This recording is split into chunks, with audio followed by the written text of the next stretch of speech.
Welcome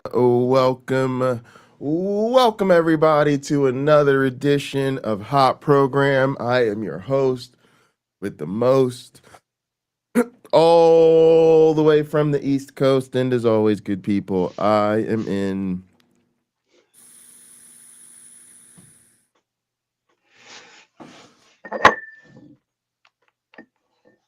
airplane mode,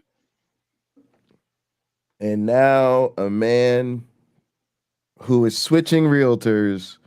A man who hopes more people know what a 3-2-1 buyout is. A man who needs no introduction. Hello, Pocket Locker. What's the people need to know what the 3-2-1 buyout is. I didn't know this. I met with a financial advisor yesterday. My Indiana realtor, who's representing us when we go to buy a home, suggested I meet with a financial advisor, a friend of hers, who knew all these tricks I could use or opportunities I could use to get a house here before my house there is even sold. So, a 3-2-1 buyout is a way for sellers to help buyers for the home sale. Essentially, I am buying down their interest rate for the first 3 years they own a home. So their payments will be lower for those first 3 years. Obviously, over time, people generally get a raise every year or so. So their income level would supposedly increase during that time to help them more readily make payments when they go up to what would have been a normal amount for them. So you start with a lower amount and then transition over time to higher payments. Yeah, they would. Yeah. Awesome. All right, well, for those of you on the home buyer market, keep that in mind. And those of you Keep that that in are mind. those of you that are struggling to pay your rent from month to month, just put that in your back pocket for when you need it down the Can I road. can I can I address that? So a thousand years ago, when I was a churchman, um, one of the guys I went to church with, he said he bought a house. I'm like, how could you afford that? He made less money than me. He goes, I'm putting a bunch of people from church in there. So he had like four roommates from church paying him rent. He goes, they pay my mortgage. They pay almost all of it. Oh So when I yeah, bought my yeah. house, I could afford my house on my own, but I noticed like there were parts of it I didn't go to. Like I had all these rooms I didn't use, and including a mother-in-law suite. So I started to rent that out, and for a while, then I got most of my mortgage paid by tenants, and I claimed every cent on my taxes. I was told by various people, "Oh, I wouldn't do it." I'm like, "Oh, I'm doing it." I'm getting it. I'm doing it. So some people would never claim it and just make that money tax free, but I felt I should. Um, Excuse me one second. I got to reply to a text. Sorry. Sure. All right, gang. So while he does that, I will go ahead and get us set up for today. So today is, interesting topic. This is I forget her name. This look on her face is fucking killing me. Cult College. Cult College. Go ahead, hit Cult College with a sub. I'm gonna hit her with a sub while I'm here. Our channel's actually good, not a bunch of fucking crazy dog shit bullshit like we get out here in the atheist space. But basically, she has been spending a lot of time, this is one of them content creators that reads MAGA so you don't have to. And she's been deep into MAGA on, I think, X and Truth Social. I don't think she does as much with Rumble, but she's been following MAGA, and she's really here to talk about how they're kind of having some kind of awakening and turning on Trump. And it kind of goes along with some of the other things we've been talking about on this channel, like sort of a newfound populism on the left and the Overton window kind of shifting back towards leftists being less polite and more open. But there's a deeper layer of nuance here that I'm wanting to bring to people's attention, and I know people aren't ready to hear it, but I think it's important, especially in this space, to think through this. There is a problem here. And the problem here is like so many things, including the dark bullshit that goes on in this community. where people, particularly white people, particularly when white people want to make spaces and way for other white people, there's a way in which people want to change course, change their minds, turn around, and there's never really any honest accountability for what happened and what went wrong and why it happened. And it's so important in our culture because it's why we keep having the same fucking social problems over and over and over again. Because we always try to just move on. Okay, well, everybody's saying the right thing now, so let's just move on and let's not talk about what happened. So anyway, what I'm getting at is I want us, especially secular folks, to be thinking through this. This awakening that is allegedly happening is people sort of realizing they were conned by Trump. Trump lied to us. Trump's a con man. We can't go with this. We're in trouble. What's going on? And they're mad. They're mad. A lot of them are mad as hell because they were betrayed and they were lied to. But how many of those people, how many people in that base told you to your face, pretty much probably their whole adult lives, that they voted Republican, they voted conservative, and yes, they even voted for Trump based on their faith. They've always had to do it because of their faith. So I don't know anybody that has. You're not talking to enough people on the right. You're not talking to enough people on the right, because that's what almost all of them say when push comes to shove. Well, they need to read Colossians 3. They'll be stunned. No, they need to. There's been an unforced error there. No, we're not doing that. That's that liberal whitewashing of Christianity. The cruelty that they get from the Bible is the cruelty that's in the Bible. Anyway, what I'm getting at, gang, is people are not having this same waking up moment about Christianity. They're not having the same, oh, this has been a con. Oh, we've had the wool pull over our eyes. Oh, this has been a scam. Oh, this has just been a ploy to take our money. Oh, this has just been a thing that's gotten us to go along with all this evil shit. And my hypothesis is that there's much more social pressure to leave Trump and leave MAGA, especially from folks on the left, especially from liberal white folks on the left, because they feel like that shit really matters to them. They feel like this MAGA shit has really been embarrassing. It's really affected all of us. It's fucked up the economy. It's fucked up their retirements. It's fucked up their investments. It's fucked up the education system. It's fucked up the things that matter to them and threaten their economic and social security. So they're on top of that MAGA shit. They're willing to call out people over MAGA. They're willing to go at them on the internet over MAGA. They're willing to go at them over the Thanksgiving dinner table over MAGA. Or they're willing to not even show up to Thanksgiving dinner over MAGA. They're willing to cut their family off over MAGA. They're willing to divorce their spouses over MAGA. But they're not willing to do that over Christianity. And you can't tell me that for all the harm and all the dog shit and all the hell that Trump has unleashed upon us, that Christianity has not unleashed even more hell upon us. And you can't tell me that Christianity is not responsible for Trump.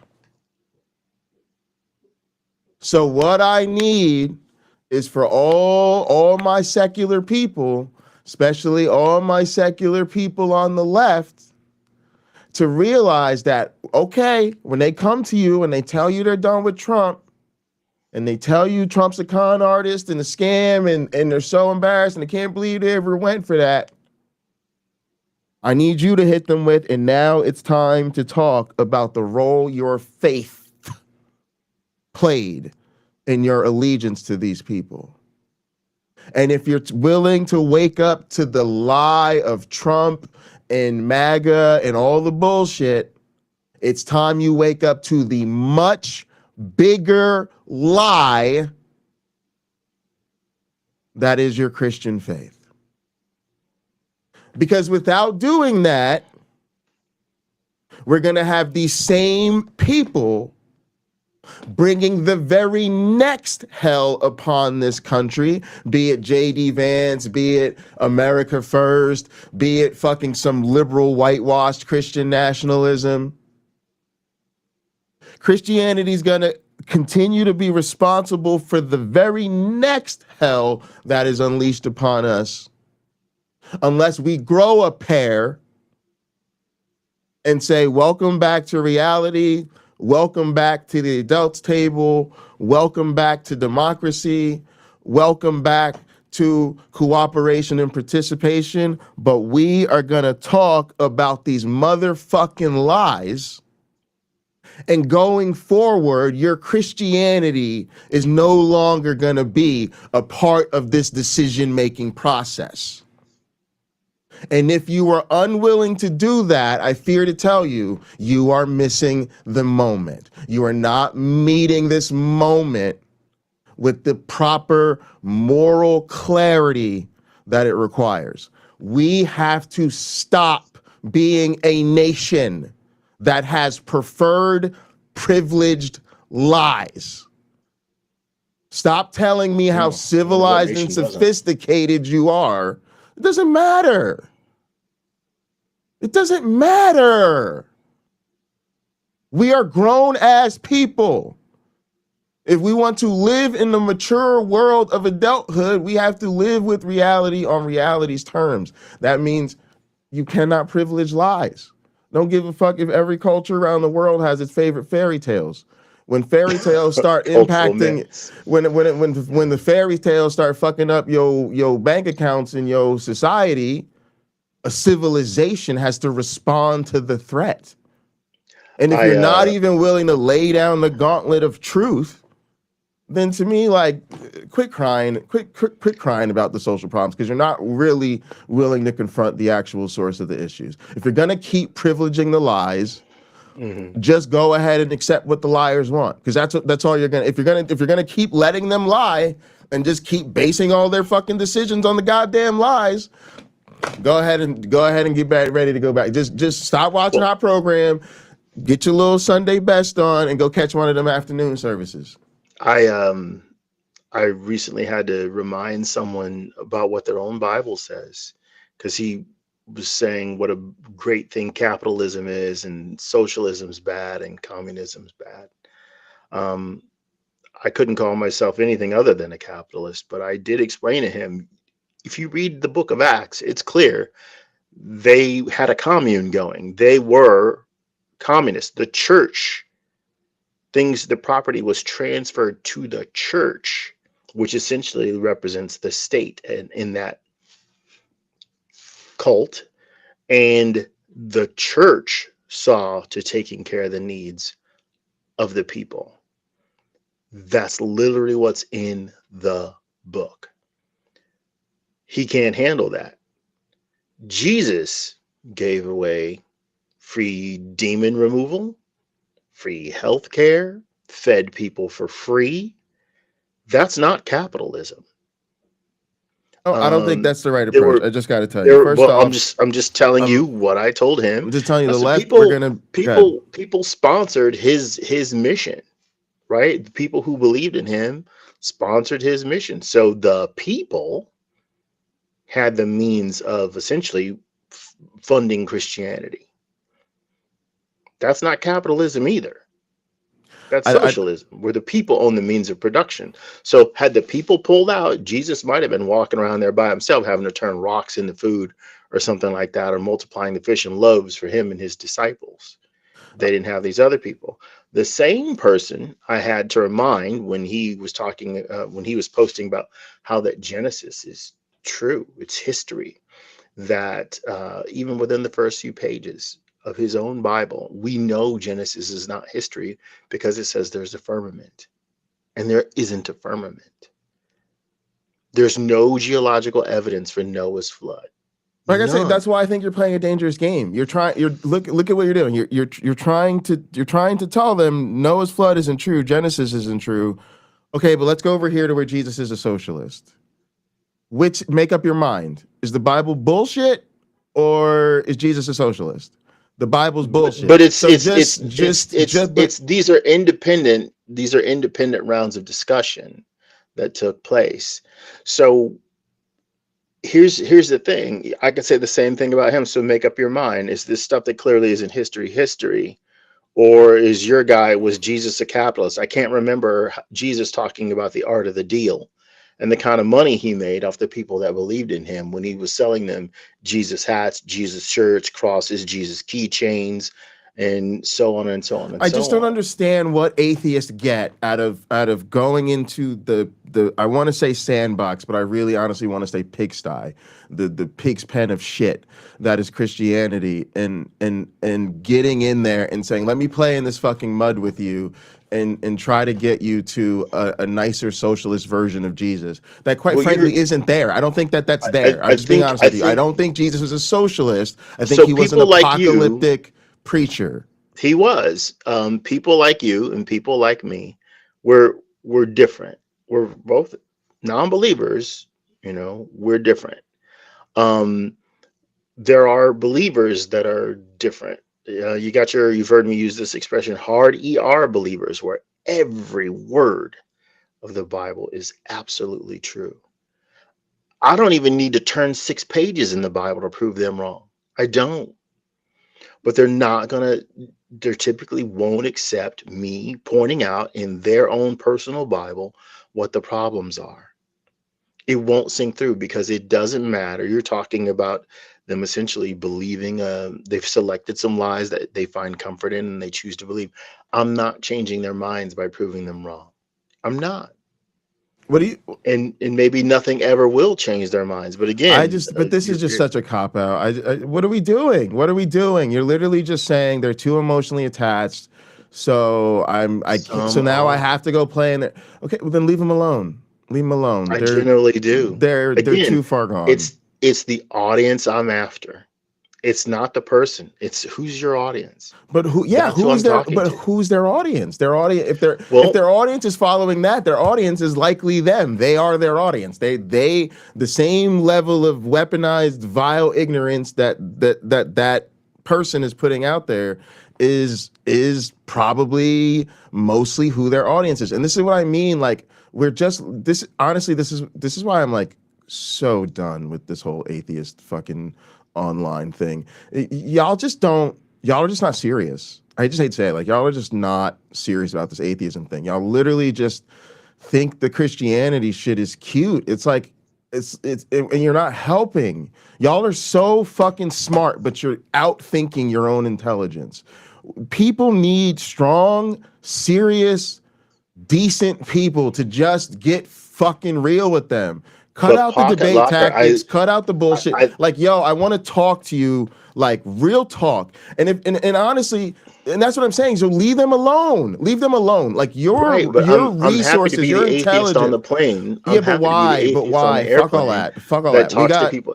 spend more I'm a time with live and like let live person. spend more Well, time with I like think quite a secular few of us women that are. need our help. Spend your time with secular minority groups that need our help. Like, why? Like, I don't know. I just feel like we're begging for our fucking humanity with a bunch of people who clearly keep dehumanizing us. We're clearly their fucking enemy. I don't know how you guys, how I'm it not hasn't anybody's sunk enemy. in how deep Christian cultural indoctrination against atheists and non-believers is.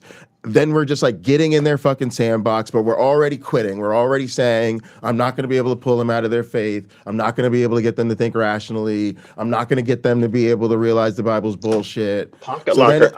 I've been writing to this guy and some other people for years. I've and been where's it? commenting on that stuff for years. It's not giving up is not anything I'm doing. They're facing it.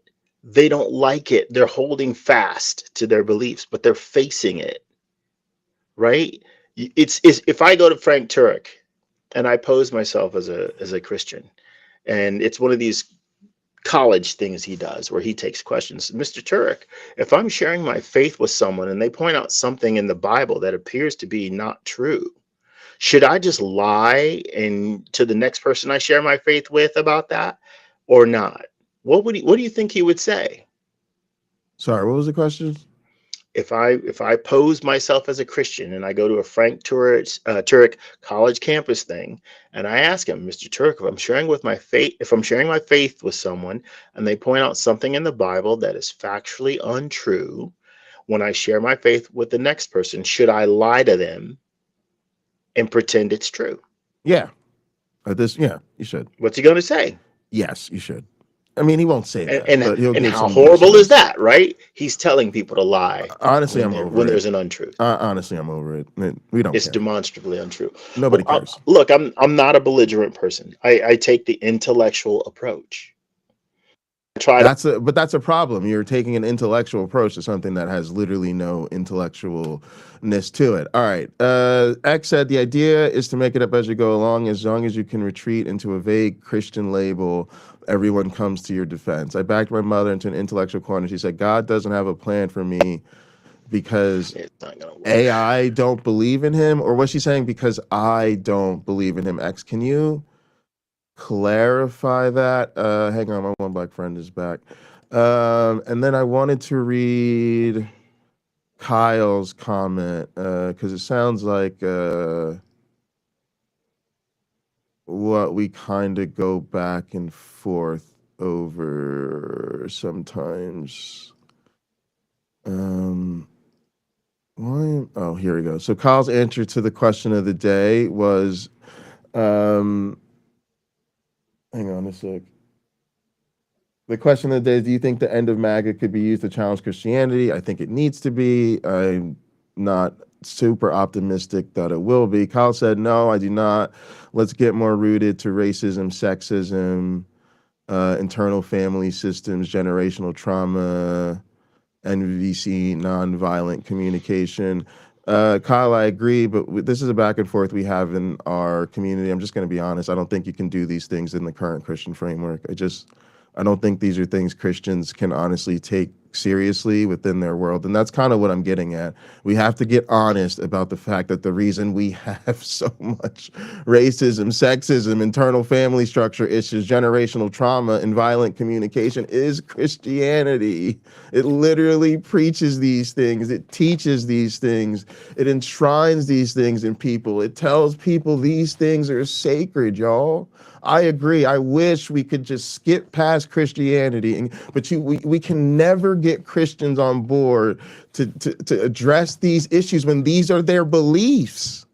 I wish some of y'all could see what it's like to try to teach science and social sciences to Christians, and I have the blessing and the curse of being able to do both, and it's horrifying because they internalize these things. It's like I like literally like I teach students, like women, who are there to get nursing careers or become doctors or get their PhDs, and they are telling me while they're in my class studying to become a nurse that really they believe God is to be over the man, like the man is to be over the woman, like the women are to be over the children. And so I'm literally asking them, like, how does it make you feel as a sociology student when you hear like these white men that we tell you about that are like, you know, all the heroes, the foundational figures, all the foundational theorists in sociology, when you hear them say things like women are inferior and, you know, women, you know, don't belong in certain roles in societies, like literally all this fucking awful internalized patriarchy and misogyny. I'm trying to give them the ability to learn sociology while being critical of the historical figures and what they thought. Like we do a whole special thing on this, and we're doing this because we're trying to show them as women, we know these people were wrong. We know that their ideas are harmful, and it would be irresponsible for us to introduce them to you as like the father figures of sociology and not acknowledge all the racist and sexist things that they had internalized. Otherwise, you might think that sociology goes along with that as well, and it does not. But then you're telling to them to like correct their understanding, and they're going, no, no, no, no, no. Actually, I think he was right. Yeah, I think he was right about women being, designed for a subordinate role, because that's what my religion teaches me. Yeah, actually, I think women are. Yeah, that's what I have to deal with, and I want to scream, cry, go and drive in my car and cry my way home and quit my job. That's how that Well, you actually look. makes me feel. I'll say It's this. fucking horrifying. You mentioned in my intro, someone like, I'm looking for a new realtor. I didn't think my old realtor was aggressive enough. I think she was very. I can't speak to her. I wasn't standing next to her, of how well she handled objections in the moment. But when I was discussing them with her, I didn't think she handled them well at all. That's my opinion. I didn't think she handled them well. Yeah, here Michael If said you it. are, if you are, huh? Sorry, Michael said Frank Turek plays a Nazi in one of his talks and makes the point that lying is sometimes good when it's a greater good. No, he literally says lying is sometimes good. This is what I'm saying. Like So does the Apostle Paul. So that's does why the I don't Apostle Paul. even. But like. All right, y'all. Let's just get into the video because this conversation not going Okay. anywhere. Y'all just don't seem to think that the truth is as valuable as I do. It's cool. I'm learning a lot about the people in my life this week. All right, let's roll. This is gonna be fun. You guys I'll came challenge back that from statement. work? I think our approach is different, Pocket Locker. Our approach is different.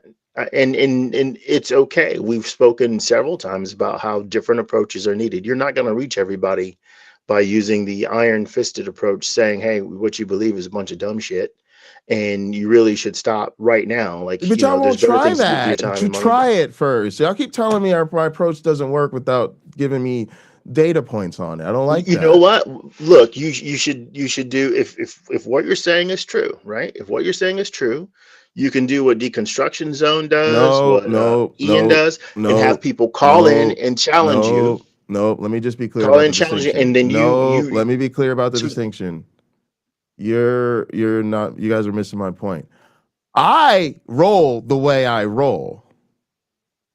What I'm saying is, it's not about me or DZ or Joel Reed's Bible or Uncle Bobby as an individual taking a more hardlined approach. That doesn't work for us. I could tell you it doesn't work, but it doesn't not work because what we're doing and saying is not effective. I hate to say this, it doesn't work because of y'all.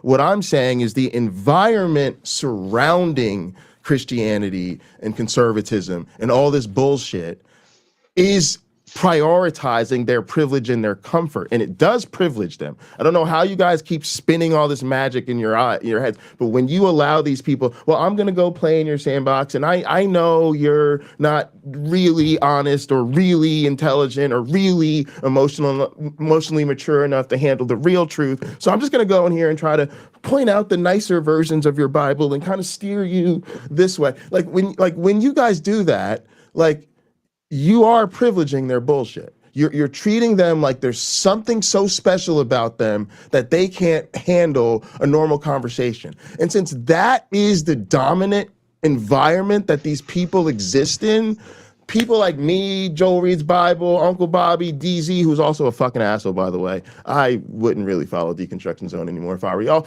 but that's just me.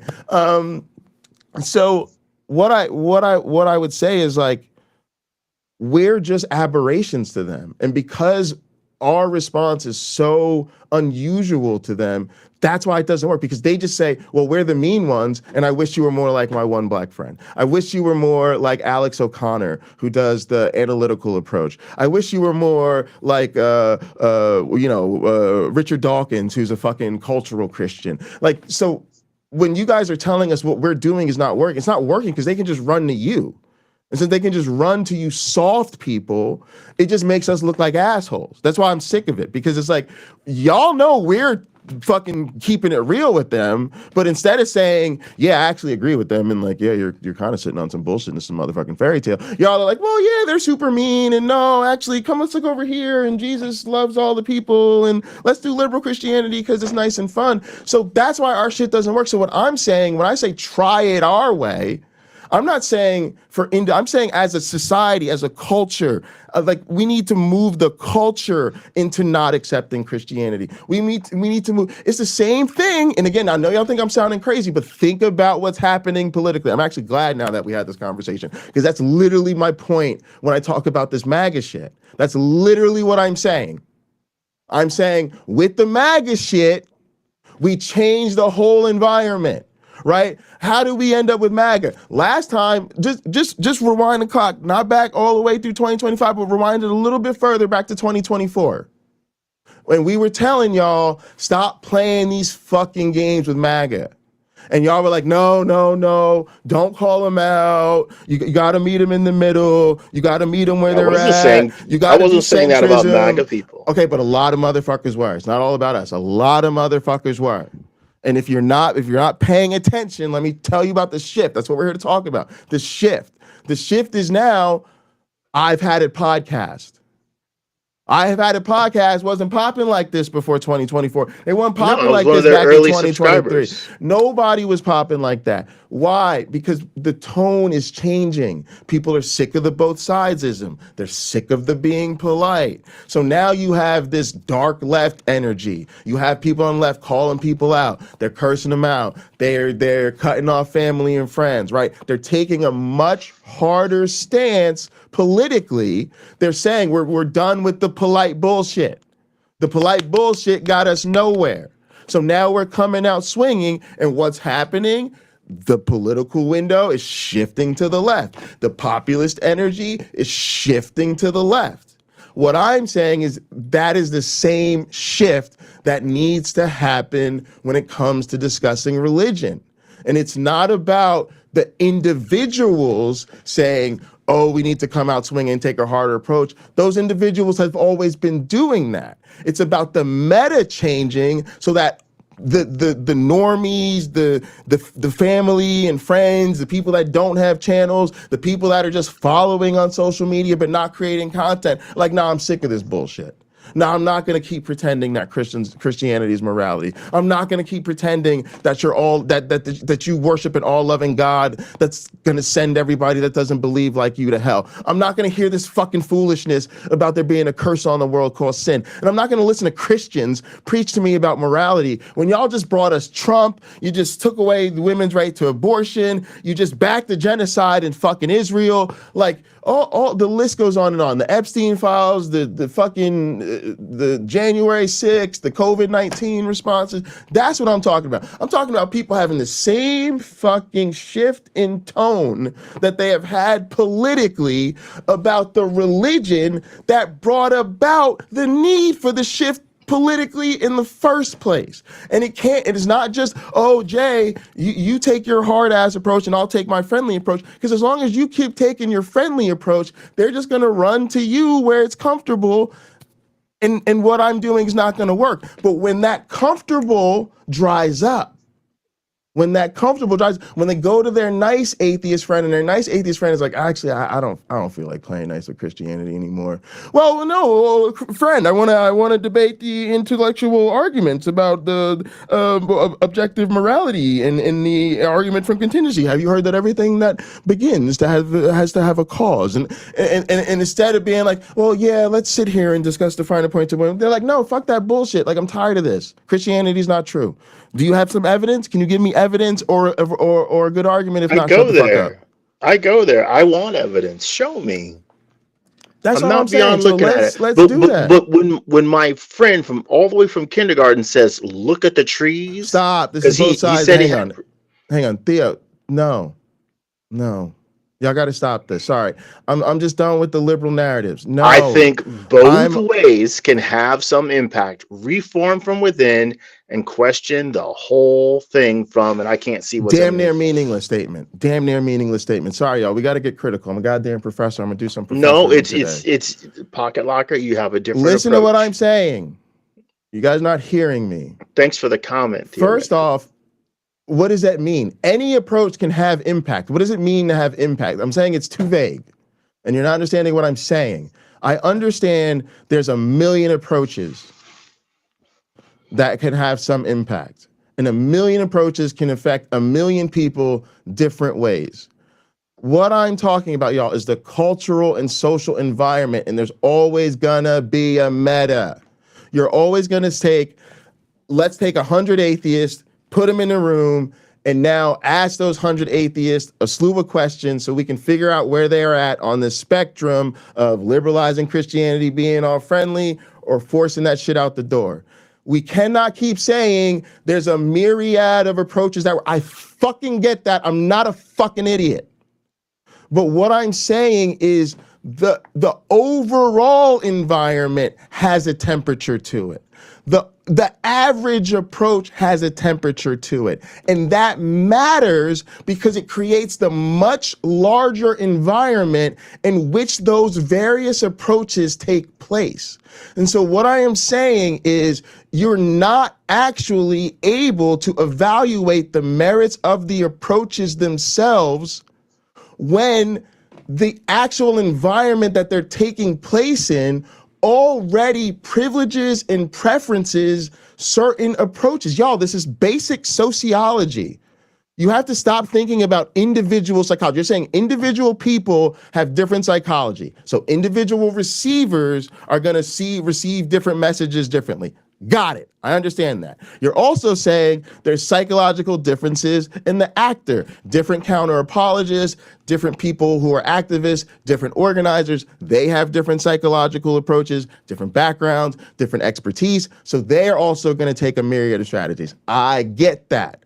But there's still a meta, y'all, right? Like when we talk, y'all, a lot of y'all have seen the chart, right? Y'all have seen the chart where it tracks who's left-handed over time.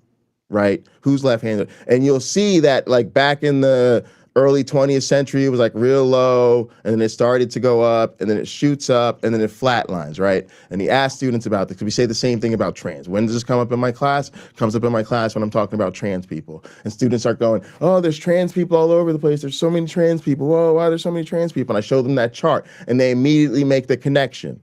The difference is, right, not how many people in the population are truly left-handed, but that being left-handed used to be considered sinful, evil, demonic, and it was stigmatized.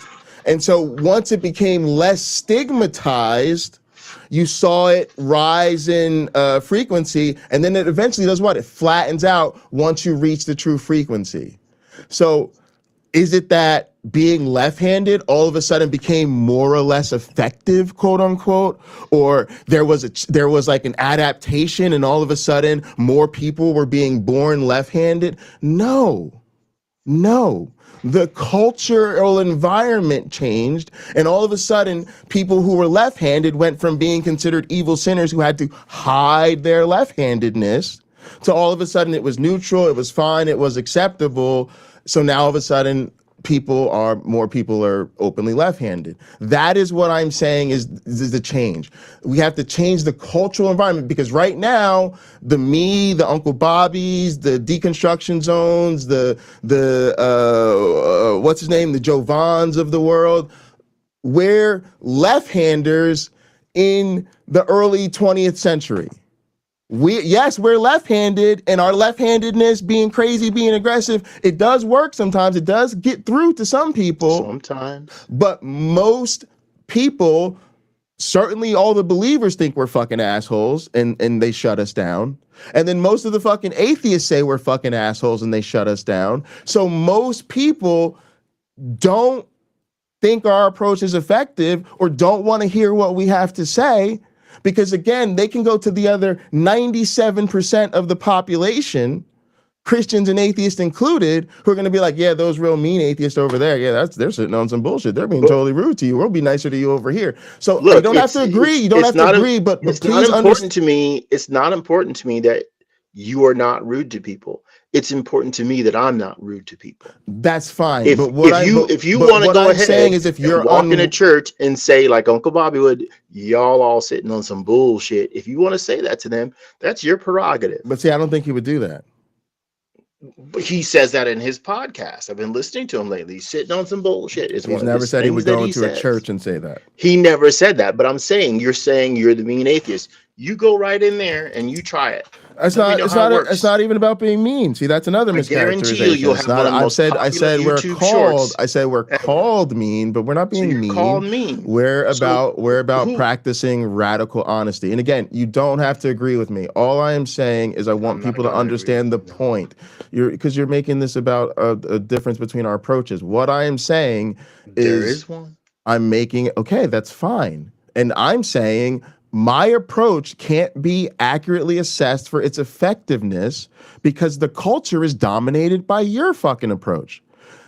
I'm okay with that. All I'm saying is to really see how effective my approach would be, it's not about thinking about subscribing to this channel or that channel. It's about understanding that there's a cultural environment in which messages are received. Culture matters.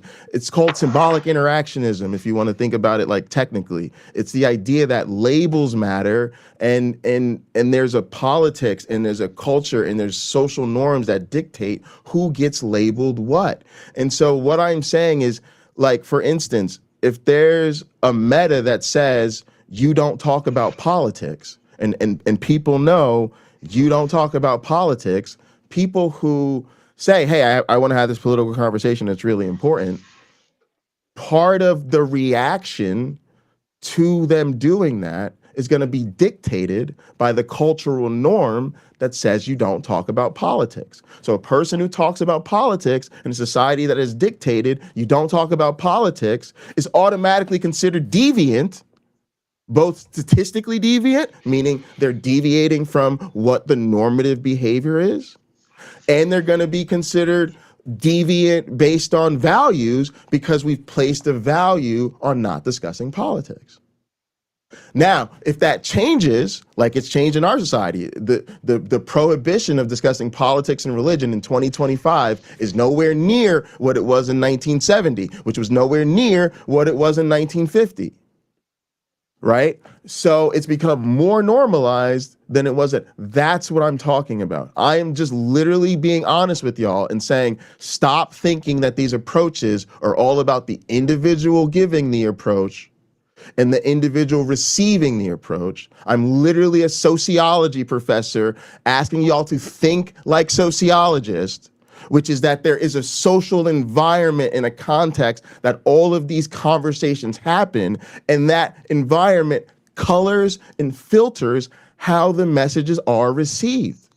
And so part of the reason people who take a more hardline atheist approach are not having the kind of effect that they would have ideally is because the environment dictates that that approach is seen as deviant. It is statistically deviant, meaning most atheists don't take that hard of an approach. And of course, since the believers are all on the other side, they definitely don't take that approach. So the people who do that are statistically deviant. They're doing something that is unusual. They're also considered morally and deviant based on values because people value the neutrality. They value being open. They value having this friendly, polite discourse. You see that. What's the content on YouTube that gets all the clicks, all the views, and all the likes? It's the friendly, analytical stuff where we're going to sit back and we're going to pretend and we're going to debate the merits. So what I'm just saying is, part of the issue for people who have a different approach is we just don't live in a society where that approach has become normalized enough to see what it would really do. It currently has to deal with the fact that it is considered a deviant approach. And I honestly don't know how anybody could even argue this because it's so obvious. Well, look, you and I have real data. You and I have real data. Your approach hasn't made your family a bunch of non-believers, and neither has mine. There are no more atheists in my family since I became an atheist. Our stats didn't pick up because in my family, they know I would have checked it out.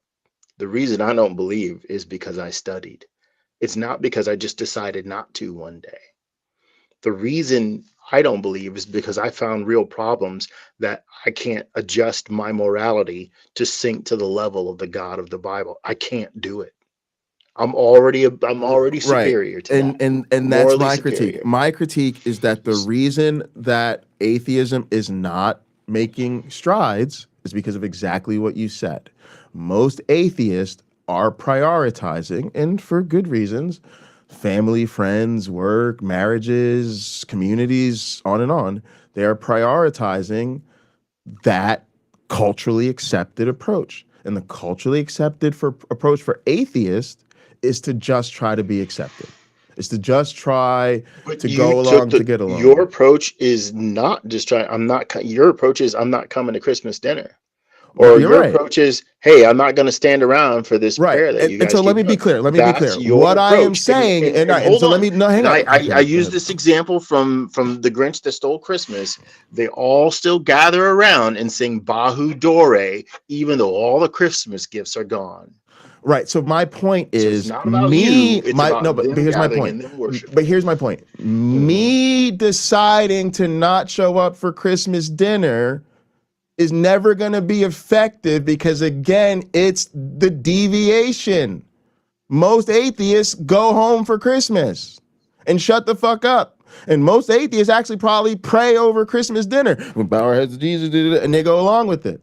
So as long as that's the case, I'm going to just be seen as a really too atheist who takes it too far by not coming home for Christmas. My point is, you will not understand the effectiveness of my approach until most atheists are willing to not go for it. That's my point. And I won't be able to see what I'm talking about. That's when I say, let's try it my way. When I say people keep telling me my way works, my way doesn't work, but we haven't tried it. That's what I'm saying. I'm not saying most people say my way works because I haven't tried it. I'm saying most people say my way doesn't work and we haven't tried it. And what I mean when I say that is I need most of y'all to stop going home. If most atheists stop going home for Thanksgiving and Christmas, it'd be a totally different conversation.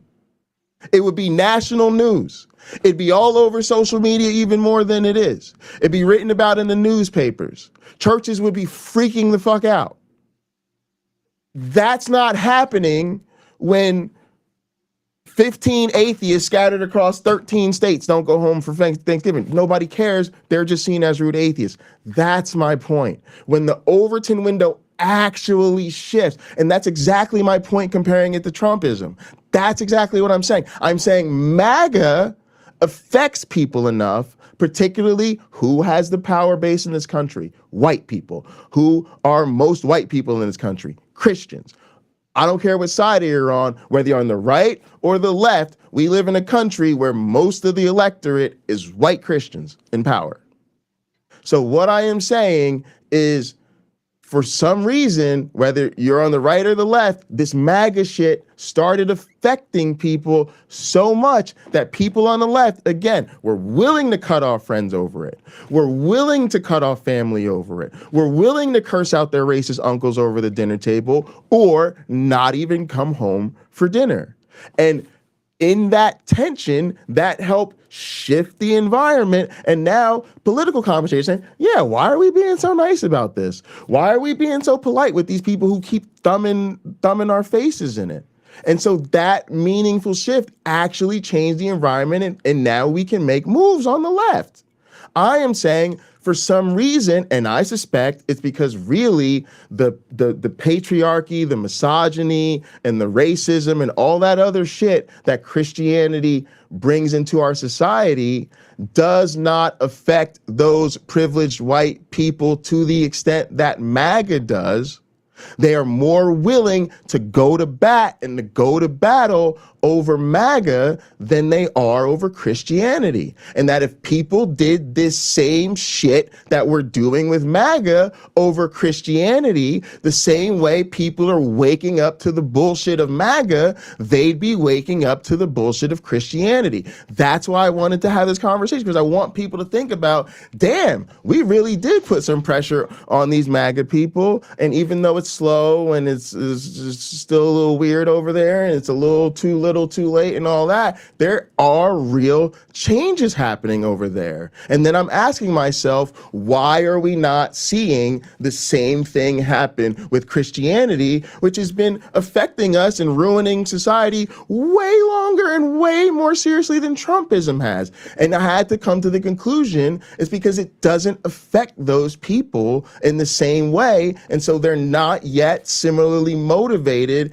to really step up and go there over Christianity. And since my whole thing is Christianity needs to go down with MAGA, I think people need to start seeing the shifts and the change that we're making with regard to MAGA and go, hey, this shit kind of working. Maybe we should change our tune about Christianity too. All right, let's jump in so we can at least let this woman. Can you read Hillwood's whole comment? Yeah. Sumami asked me to pull this up. Nobody is saying to attack Christians in their places of worship. We are talking about checking them when they enter free spaces that are made for everyone, and try to control the narrative.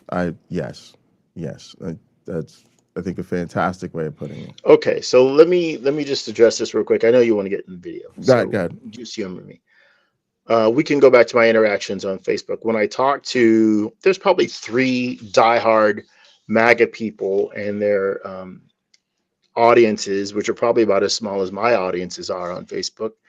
I'll challenge what they say. One of them will post something that is an utter lie, and I post the evidence that counteracts it, that proves them wrong. But what do? They immediately rush to defend it. The person who posts a bunch of biblical stuff and Christianity related stuff, when I will post something that challenges what he says, usually it's from the Bible itself that is refuting what he's saying, or from scientific data, it's refuting what he's saying. The comment section is virtually silent. In fact, one of my friends from high school put a comment on a post one time that this Christian guy put, how many people are here to see what my one black friend says?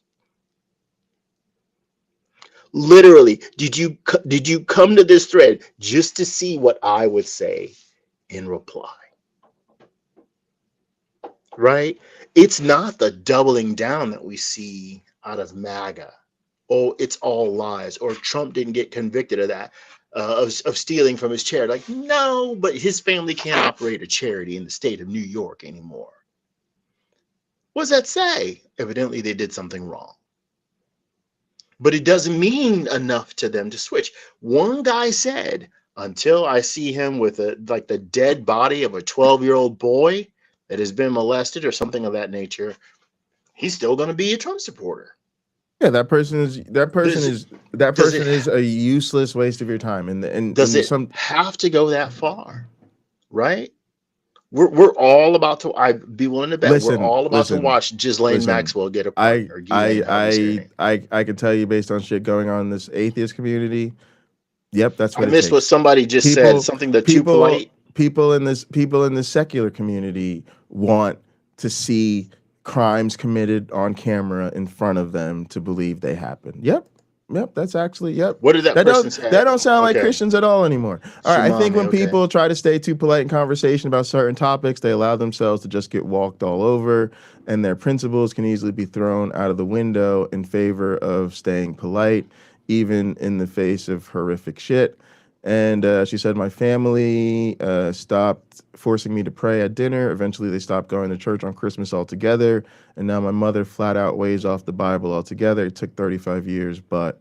And Hillwood said, exactly, we got to stop acting like making people uncomfortable is some type of villainous endeavor that will destroy the very fabric of decency. Yeah, and Hillwood, all I'm saying is the environment matters. I just hope y'all take that away. It's the same thing I have to have my students take away. The environment matters, and it limits what is acceptable. I'll give you a perfect example. We talk about mental health a lot. That's a real serious topic. A lot of black communities are not educated in mental health. What does that mean? When mental health things happen, they don't interpret it as a mental health challenge. A lot of times things are spiritualized. So you have to have a certain level of education, a certain level of awareness to even have certain conversations, to even label certain things. So yeah. All right, let's go ahead and roll some tape. Do you think I'm like a machine that just understands cults and con men better than I understand myself, better than I understand breathing? Do you think I just spend all my time asking questions and communicating over there? You think I just study all their language, every single word and letter, and all their patterns and trends and motions? Nailed it. Let's get to it, shall we? Okay, so last night, It's so Trump funny. was caught on a hot mic, which is debatable amongst people in the comments. But he was walking through, someone was filming it. It says, I can't appoint anybody. Everybody I've appointed has had their time expire. Then they're in default. Then we're losing. Mind you, he walked like by 6 portraits of himself. So I'm going to start by reading the replies to that. That says Trump so can blame much. others all he wants. It's the neocon snakes he put in positions that are intentionally sabotaging the administration. Bondi and Cash should have been fired months ago for their incompetence. I want to remind you that when I'm looking through these comments, the ones I read you are the people that are directly coming at him. Because most of the comments in here are very angry, but they go after the GOP. They go after Thune and Johnson, Bondi, that kind of group. So they're not directly taking a hit at Trump. I want them taking a hit at Trump where there's no more excuses. That's where it shifted because it had not gone here yet. It was the GOP needs to help him, all that kind of stuff. So that is every other comment that I'm not reading. There's no one that's going, it's cool, guys, everything's fine, just trust the plan. I'm not seeing that in these comments. Not nearly the same. It used to just be, just trust the plan. It's all good. Calm down. You're a panicking. I'm not seeing that anymore. So what I'm sharing. A panicking is supposed to be like you're not acting like a true Republican. You know, you're betraying the party. You're a panicking. It's a purity test. With you is the, like if this is a race, the ones that are first are the ones that are out or they're not even posting anymore. They're so over politics or they're open to other conversations. They're not really here anymore. Yeah, that's a really important thing to notice. When people just really get over a community, I've been in so many online spaces too. I could say it's the same thing. They just eject. Matter of fact, there's a lot of people in this atheist space who need to also eject. Yeah, that's just understand that that's how it's going to go down when people are finally either called out and can no longer move the way they need to, or they're just over it. You know, they just leave. So that always has to be remembered. But these are real shifts. You know, it's how people get. They just like, oh, I'm done. I'm over this.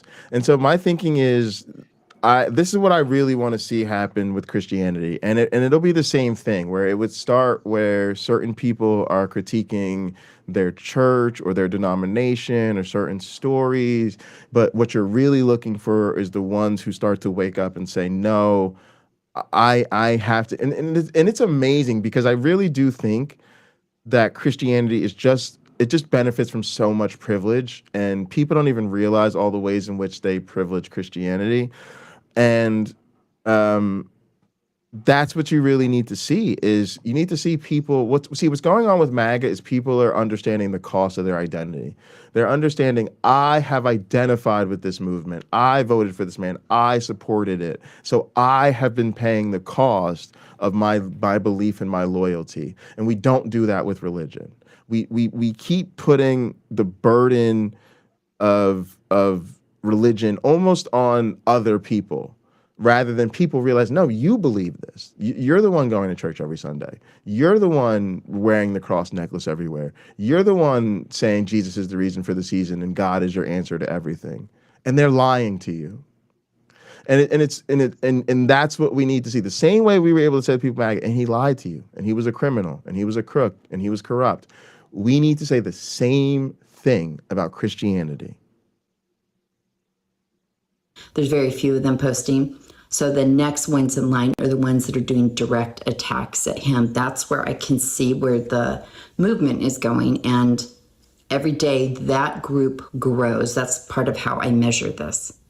And I know it's weird, but I also keep track in general of who posts, because I don't Yeah, want to no, keep. it's a good point. So I might have put up 6 portraits of myself if they were funny, like me floating in space or riding a pterodactyl and blowing smoke at it. Yeah, honestly, I would say that no real respectable president would even want a portrait of them up in the White House during their term. That's weird. Most people, it should make you a bit aware or insecure a bit to like walk into a building and see a portrait of yourself.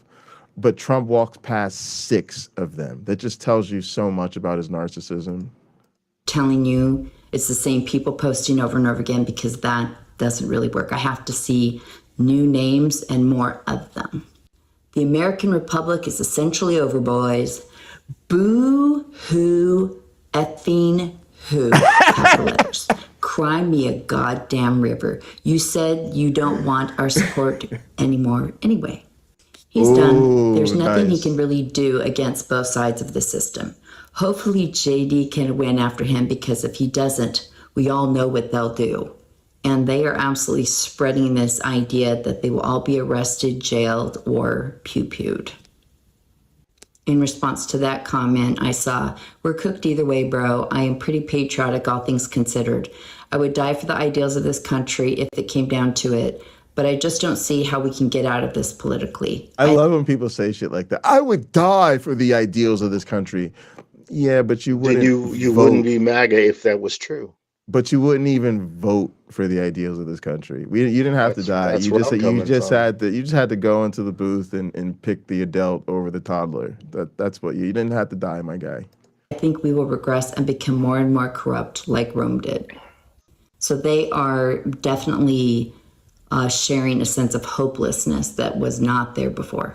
How about we address the problem? Trump attacks Saul, MTG hey, but PC, endorses what up? Lindsey Graham. Trump is part of the problem.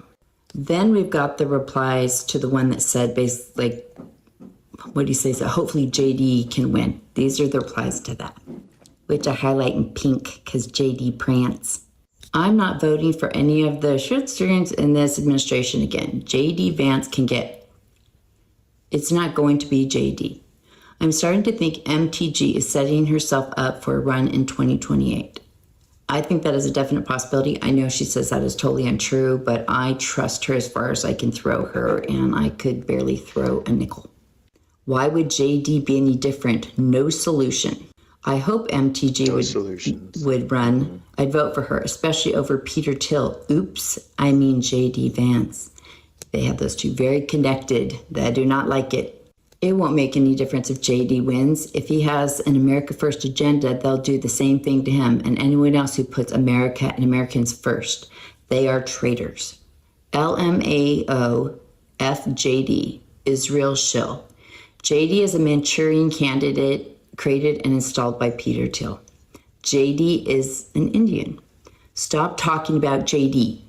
Okay, JD is an Indian? That just seems to be like a racist dig at his wife, who I don't know how much longer she'll be his wife, but yeah, that's a different kind of dig. He's already said things. I'd be out of there if I was her, but I don't love him. She does. Yeah, Liz, I think that's what they're getting joke about. She does. The Groyper movement. The Groyper movement is America first. They're not the pro Netanyahu wing of the party. They're the pro Hitler wing of the party. So yeah, I mean, so that's where the splinter's going. The splinter's going to the Groypers and the America First. Then there's, I guess, the dying MAGA people that'll stay loyal to Trump, and they've sort of become their own sort of convention. Then you have the more traditional conservative Republicans, and then you have this like I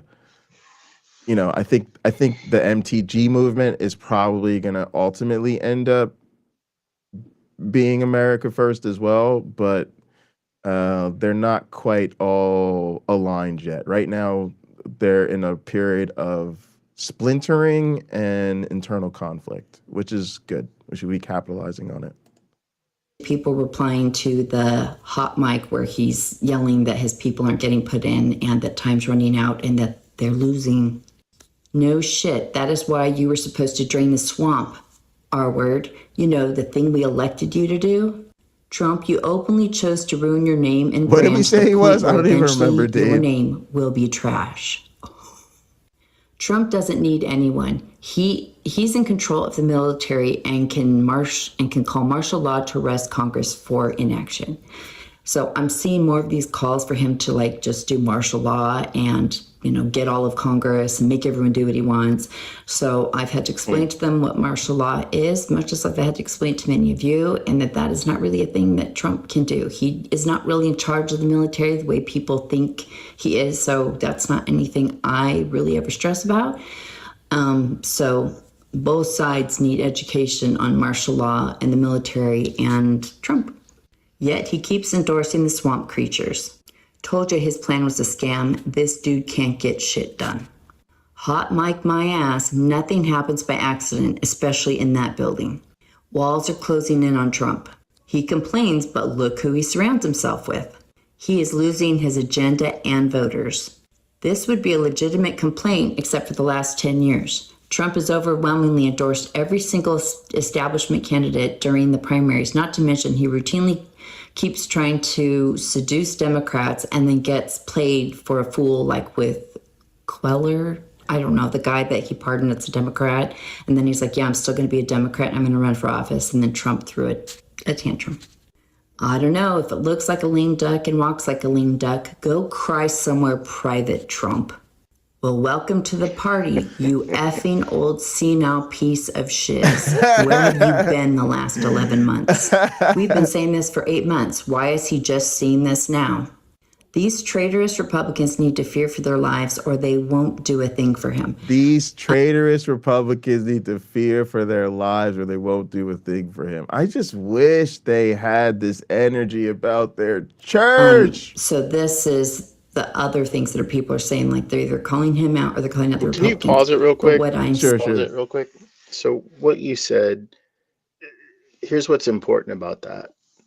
We will see videos on YouTube where there's been some pastor sexually abusing some underage person for years, and the congregation just forgives them. Many of them won't even want him prosecuted. I get that the Bible says, you're supposed to be forgiving, but it also talks about not being immoral. It also talks about not abusing people. I don't know why Right? you keep. I just don't know why you think they care about the Bible so much. It's funny to me. Clearly, it's cute. Look, it's a matter of convenience for many. It's cute Right? that atheists care about the Bible more than Christians. They believe what's, in a way, pocket locker. That's not a false statement. People who've read the book more than once, like myself, I'm trying to hold them accountable in some ways where they don't want to be, or they don't even know stuff that's in there. I'm like, you know what I think it is? I think it's Go ahead. emotional attachment to all that time you spent reading the Bible. I think you spent all that time studying the Bible, and now that has to be good for something. So that, I mean, No, I read a lot of BMX Plus in my life, and I'm still over 300 pounds, so I could spend a little more time on the 5 bicycles that I own, but I don't. So I do have. I spent a long time getting to know people of other religions, even when I believed in the biblical God and thought Christianity was true, because it was fun to meet people who had a different background and a different perspective. Some people from Korea or Japan. It was. I love people anyway. I'm a people person anyway. So for me, it was terrific fun. My friends that were Jewish, to go to a Shabbat service and to go to a Jewish wedding or something like that. I found all that cultural exchange stuff really, really amazing. Not everybody would, not everyone can, but I did. So I'll try to approach a person from where they're coming from, right? I'm not trying to interrupt their direction. Like, okay, what are you trying to do? And I've asked people as an atheist, when friends have come to me with some issue, and I said, do you want me to give you a solution that has nothing to do with your faith or one that does? And usually they want one that has something to do with their faith. So I'll give them scriptures, I'll give them chapters, I'll give them verse, and they can go there. If that means more to you, that way, and to enact the changes you need, then let's take that approach. I don't mind that. For me, Pocket Locker, and in my life, in my experience, it's not adversarial. Your experience might be and feel very different from mine. I'm not going to promote a book that says I'm going to hell. Yeah, I guess it feels pretty different. Look, I got a Bible from like 1864. It's got the book of Enoch in it, which says hell is in Duda El. We can find, I've said this before on the Hot Program, you can find Duda El on Google Maps, Land of the Cauldrons. You can go there. There's no door, there's no gate that leads to hell. They just didn't understand anything So I guess about the question would be, what about where volcanic you're activity. coming from? Like, I guess maybe that's it. Maybe I feel like these conversations are too other oriented. Like, what about where you're coming from? Like, I don't know. All right, let's roll tape, because we don't have to have the same conversation about the Bible. I don't like it. It makes me uncomfortable, but it is what it is. Seeing is violent rhetoric against them, like pew pew language, like storming the Capitol, like the smoking end of a pew pew needs to be pointed in a certain direction. Like, yeah, that's why I say, like, I think ICE is out to, intimidate people on both sides. Oh no, well, as long as we don't do anything about it and keep up the status quo, I guess. Duh. And his dumbass is endorsing the biggest pieces of shit left and right, relentlessly doing very, very unpopular things. He will go down as one of the worst presidents with the most worthless staff ever. Gee, guys, we just have to vote really, really hard next year for the midterms. Womp womp. Took him 5 years as president to figure this out. I love that they are telling him he's had 5 years. His real mushroom in his mouth Kool-Aid ones are going, he's only been in here 10 or 11 months. We need to give him time. But it's now moved to, no, he's had 5 years. She said mushroom Kool-Aid in his mouth. Had 9. So good. Y'all still think we can vote our way out of this? LMAO. And what that means is either I'm not voting anymore because it's all rigged, it's a uniparty, or it's going to take a physical revolution to make a change. Yeah, and this is really interesting too. So Dade had said before, what Dade say? Groypers are pathetic and not representing the majority of the MAGA movement, although they do represent a growing faction within the movement. Yeah, that's the thing, is I don't know if they can win without them. See, the thing that happened is when so much of them became MAGA, again, like you said, they've lost a lot of their conventional base. I don't, how many of the old guard Republicans are still around? Then you have this MAGA movement. What is their electoral viability without winning over Nick Fuentes? This is what I mean. I think the Republican Party, to be honest, is cooked. And I think the reason it's cooked is because it's always been really about Christianity. It's really been the party of Christianity for so long. I mean, the Democrats are also a party of Christianity. They're also a party of Christians, but they're not the party of Christianity. And so the Republican Party has always been sexist, racist, the whole nine. And so I don't know now, because if we're all the bigots, if so many of the bigots become America First Groypers, and he ends up aligned with emerging political figures, they're gonna have they already are having a real civil war in their base, and they're gonna have to figure out where their electoral viability was. Trump was able to unite all of those parties. People that were uber pro-Hitler, neo-Nazi Groyper types, they were on board with him. They're not now, but they were when it counted in terms of him getting elected. MAGA had remade the base in his own image, and then even the conventional, more like heritage conservatives knew he was the means to get what they wanted. So he was actually a tremendous political uniter. Even, I hate to say it, pulling in lots of independents, if somebody told you they were an independent or they were a libertarian, any of that stuff, you damn near knew that they were diet MAGA. And even a lot of conservative Democrats and people like that have found a way to MAGA. So for all of his humanity flaws, Trump has been electorally a historic overperformer. I don't see that in their future. I don't know where that's going to come from. So to me, they're gonna have to figure out some kind of way to either bring in and get with the Groypers, or somehow get those people to remain electorally active while sort of disactivating their extremism. And I think that's a much harder challenge. Talk about going and getting a hold of people on the left. They talk about getting out the people on the right. Weak leader has weak results. He props up Lindsey Graham and goes after the people that got him elected. F Trump. At this point, I don't know that there is anything he can do to save face after turning his back on Americans for Israel's interests. He should have called this out 6 months ago. He set a lot of his own political capital on fire in the interim, parentheses, including declaring war on the most vocal advocate of his agenda in our entire government. Trump deserves this because he refuses to go to war against the GOP caucus leaders betraying him every day. He learned nothing from his first term. Trump sold out America. Screw him. Trump has sat by and just taken it.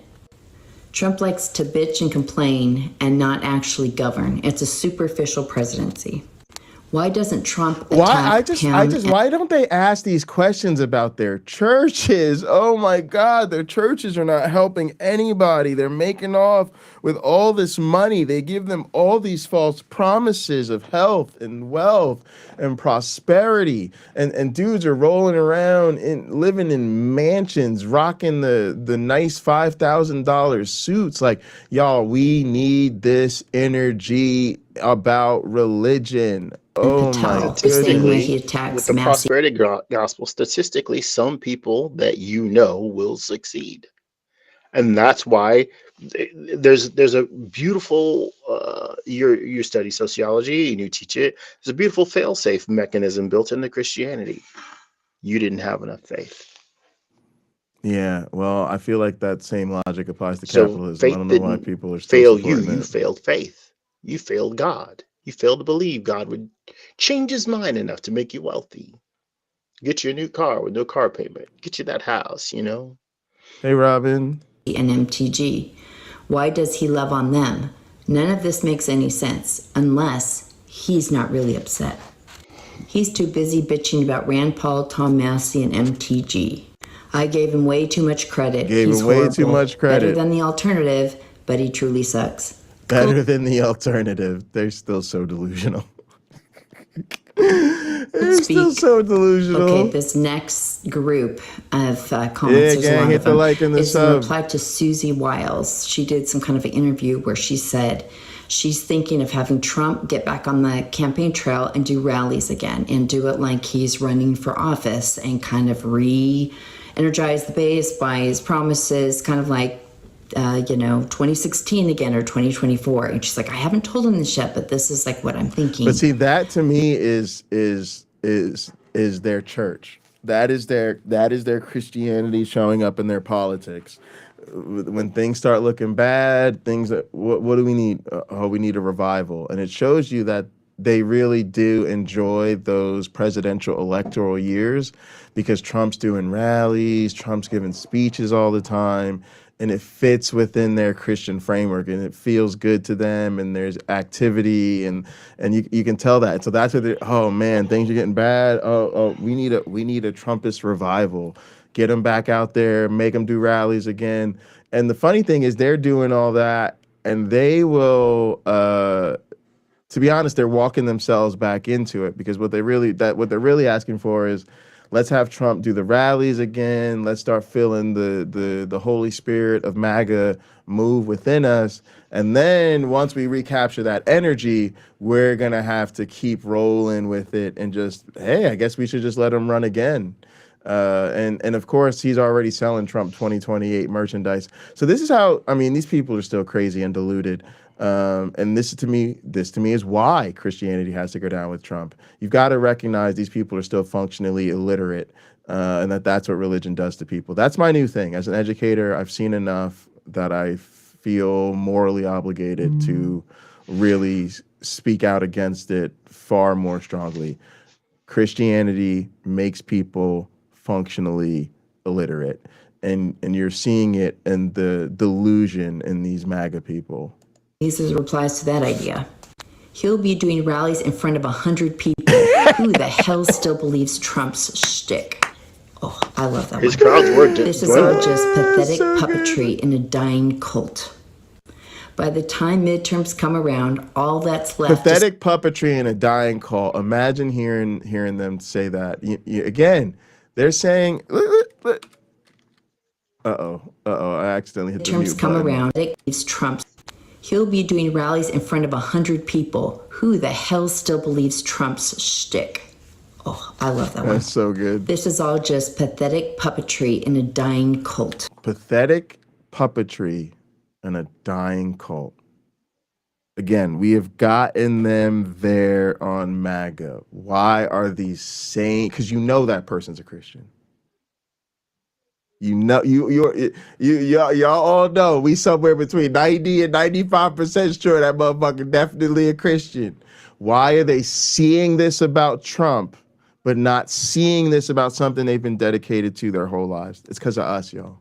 It's because of us, y'all. We're more willing to curse them out, cut them off, not show up to holiday dinners over this MAGA shit. So they have felt the cost of their allegiance to Trump.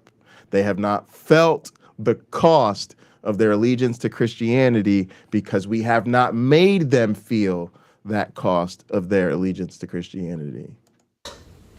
By the time midterms come around, all that's left to support Trump will be R-word boomers on their deathbeds. There's a lot of younger MAGA like Gen X or millennials that absolutely despise the MAGA boomers.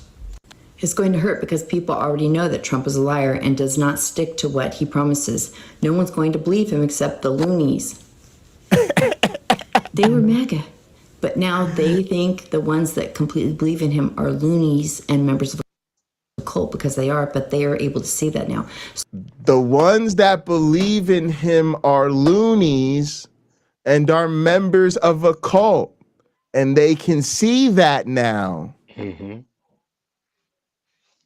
Y'all see what I'm saying? Why are they not having the same realization about Christianity? The ones that believe in this are loonies and are members of a cult. We have made them see this with Trump. They still cannot see this with Jesus. And I beg to tell you, it's the environment.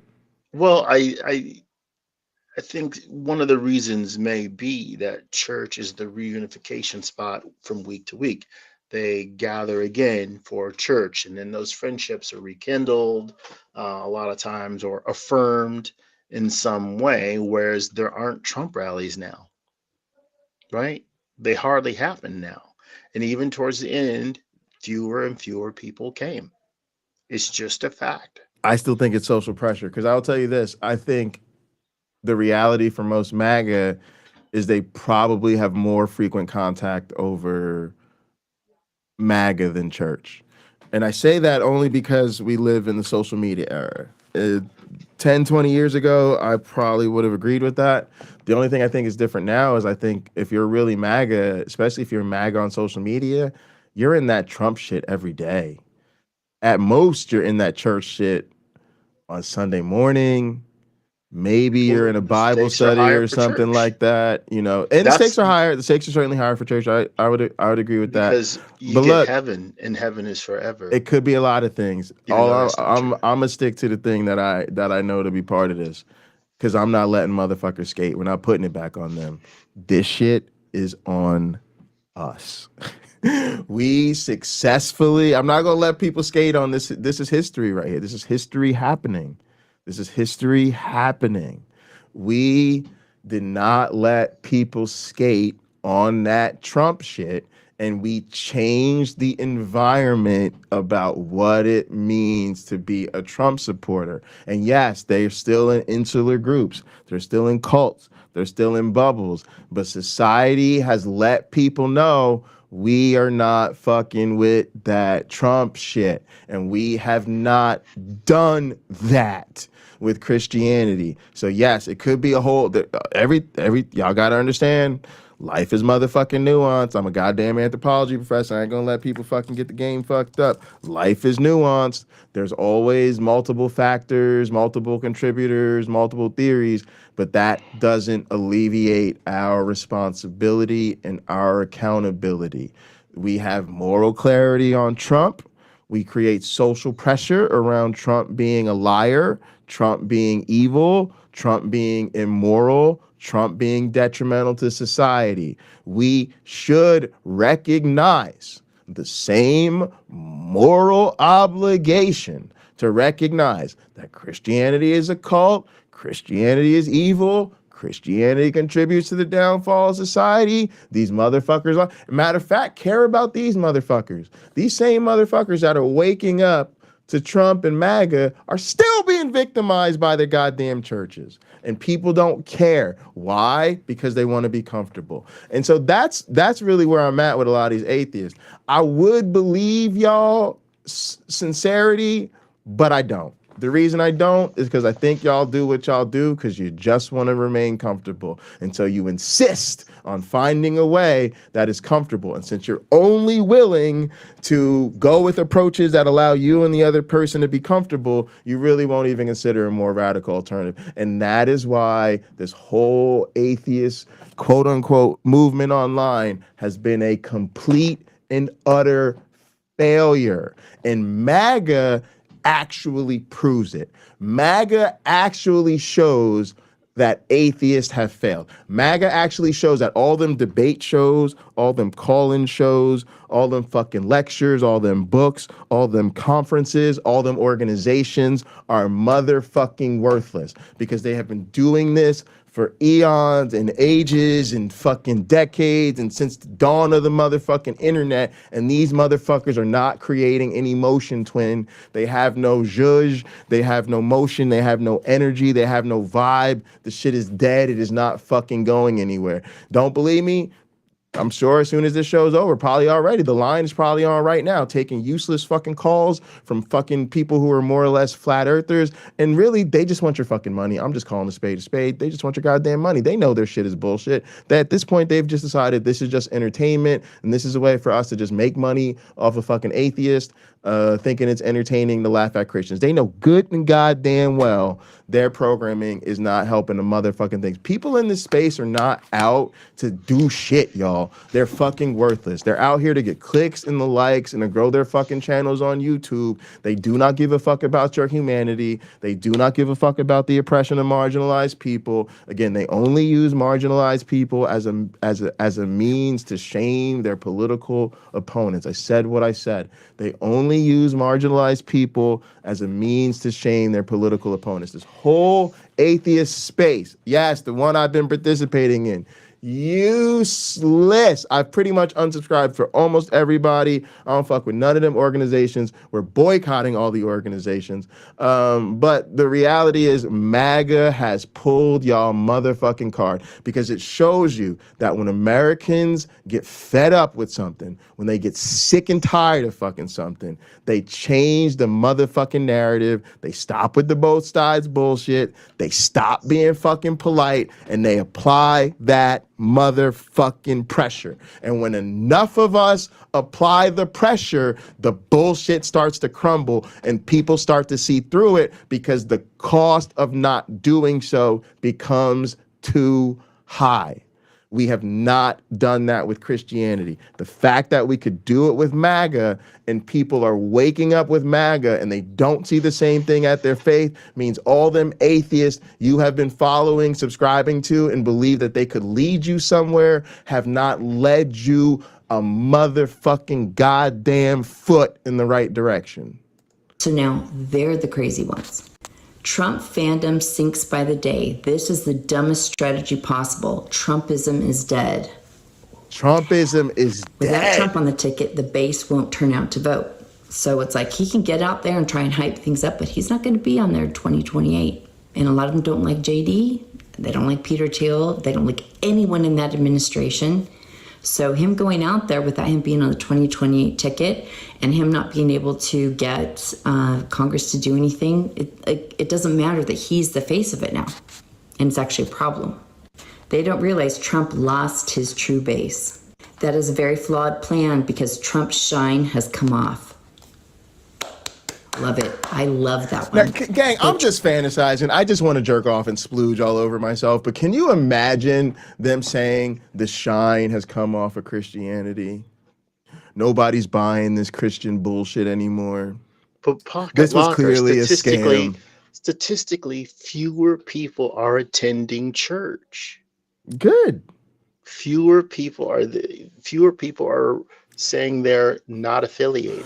Yeah, I'm some sorry, people, more and more people are saying they're not affiliated. some people are waking up on their own, but that's not because we're pushing them in the right direction. That's because Christianity is such rot. I mean, yes, we know this. We know nuns are higher than they've ever been, and we know church attendance is down and Christian affiliation is down. But I don't think that that's because the pressure is being applied. Matter of fact, what that to me says is stop being fucking cowards, y'all. The trends are in our direction. Have faith, have confidence, realize we're doing the right thing. We're on the right side. Yeah, I think the internet and all this shit, yeah, Christianity is going to go down. The question is, are you going to live to see the end of it? I am trying to accelerate it. And gang, we're right. I'm just gonna tell you, people never thought they'd see a black president. People have to understand, first off, history. Even that guy, that Stormer guy, I show y'all a lot. That really good historian is like a resistance history of America. The resistance historian, he's really great. He says the same thing, and people forget it because people always want to go to history. He says historians are piss poor fortune tellers. Because yes, while history can tell us the patterns, it can tell us the trends, it can give us a lot of stuff. And yeah, people can say till they're blue in the face, history repeats itself until it doesn't. And so there's always the possibility of creating a different future. And so yeah, I think the fact that religion is declining and non-belief is on the way up. Here's the other thing. I'm gonna put you to a little bit of game theory on this. I like to talk about my game Pinochle. Okay, one of the great things about Pinochle is it's a game of hidden information, which means there's such thing as the information advantage. It matters what you know about what's in your hand versus what's in your partner's hand versus what's in your opponent's hands. And just like poker, right? You know, if you got the hand, you got the winning hand, you got to go all in or you got to go for it when it's your time, when the cards are in your favor. We have a major information advantage that people don't take advantage of. We know Christianity is bullshit. Y'all, especially y'all done been out here in this space. You done heard all the goddamn debates, you literally know there's no such thing as not even one single argument that is actually good, indicative of the fact that, matter of fact, I hate to say this, that's why a lot of y'all like to debate Christianity. That's why a lot of y'all enjoy this shit. You enjoy this shit because you literally know there's no risk of you being wrong. You literally know an honest Christian and an honest atheist debating, the Christian has never done what they showed up to do. Never, not once. You also know we evolved. You literally know we were not created. You know that's sitting on some bullshit. You know it's literally not even possible for the Christian God to be real.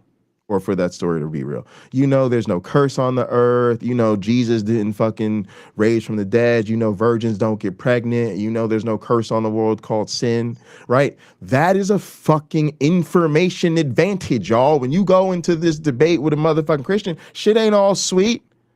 I know they're fucking cooked. The only hope that they have in a fucking real contest against me, is don't sign the fuck up. Don't show up. You're not gonna win this. You're gonna get fucking ran up out the gym. So y'all have to start moving more boldly because you have the information advantage. Back in the day, atheists might have they thought creation was on some bullshit. A lot of them believe we evolved. They believe we evolved, or they believe our origins were by natural means, but they couldn't prove that shit. They believe there were natural explanations for the origins of our solar system and our cosmology and all that shit. But they ain't know nothing about the goddamn Big Bang Theory or planetary orbit and all of that type of shit. They probably thought when people was like, and the motherfuckers trying to cast the demons out of them, shit, they're like, yeah, I don't really think casting them demons is gonna really heal that person, but yeah, I don't really know what to do about all that. I don't know. It sounds like that person right. They ain't have medicine. They ain't have vaccines. No, so they didn't know that person could be they didn't believe in so they didn't believe in the bullshit, but they didn't know what to do with. All right. So we have now. Sorry, I know I'm probably making fun of people's medical conditions, but what I'm saying is like that's how they saw it, right? And it's like now we have all of this. So why are we still like tiptoeing around like, oh, well, maybe, well, yeah, well, I don't, gang, it's social pressure. The only thing keeping these fucking religions dominating our fucking lives is the social pressure to give them privilege and pretend that shit is okay. And the thing is, you live in America.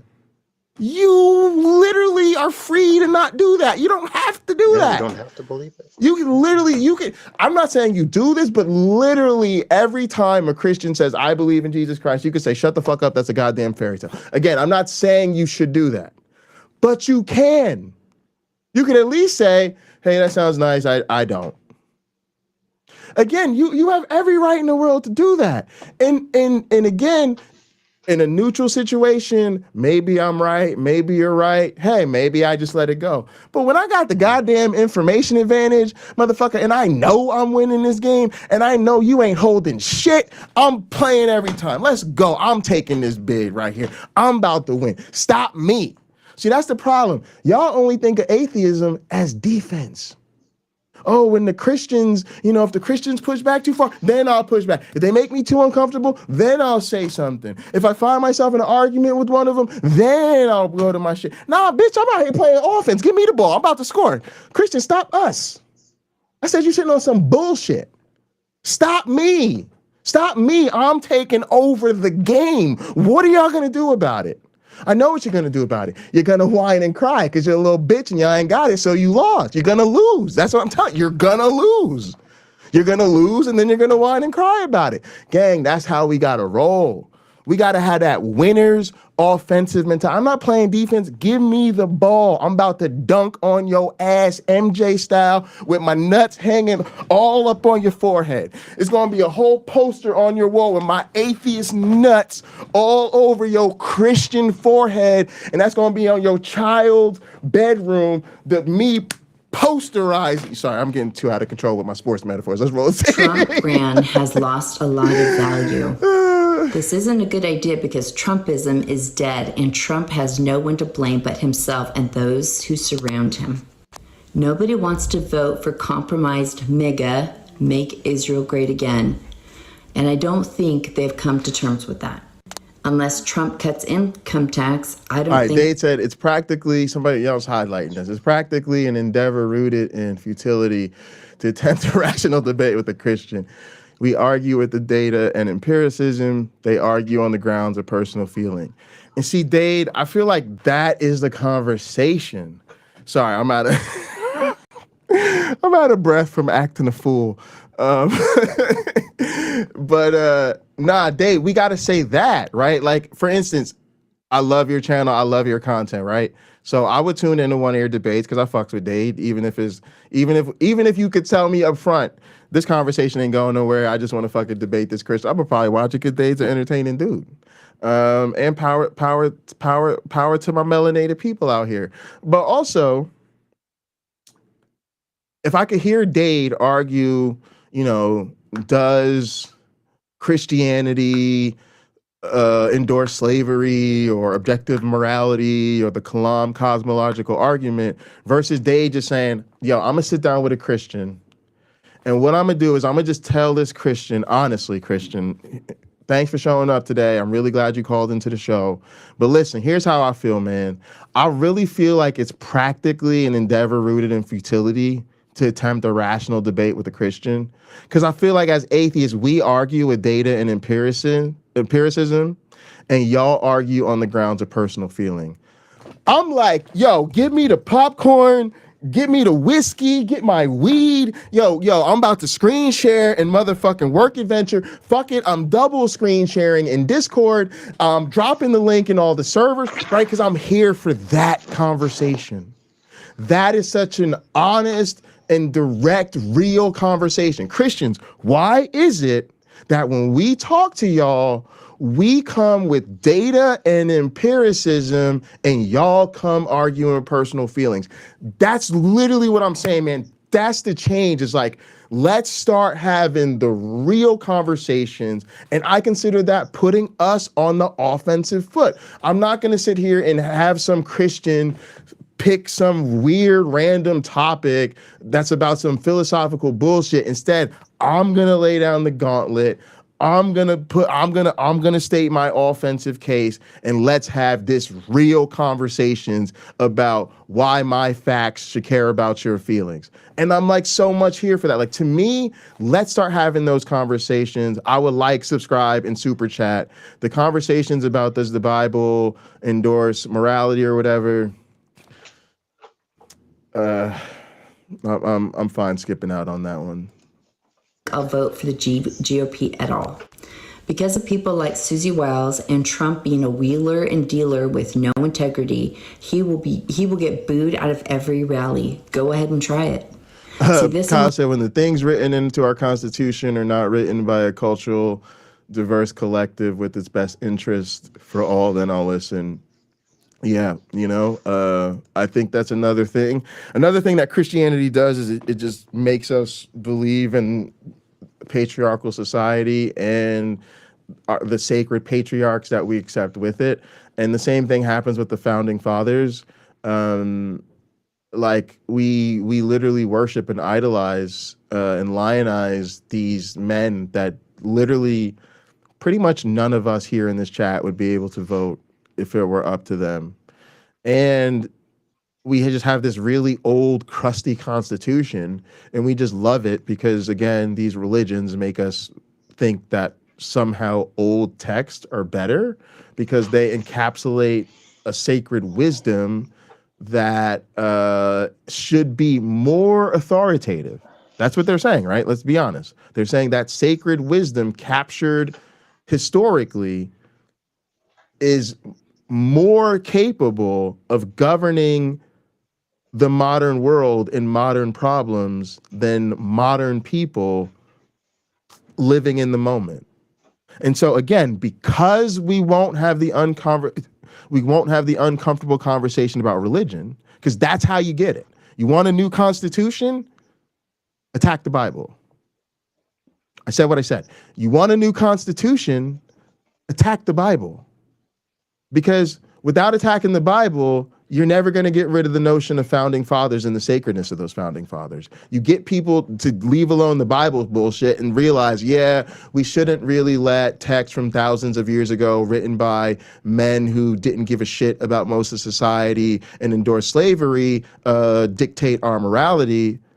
Oh, yeah. And maybe we also shouldn't let a patriarchal group of white men who also didn't think any of us should vote from hundreds of years ago dictate the way we live in 2025 in the era of smartphones, robotic vacuums, and smartwatches.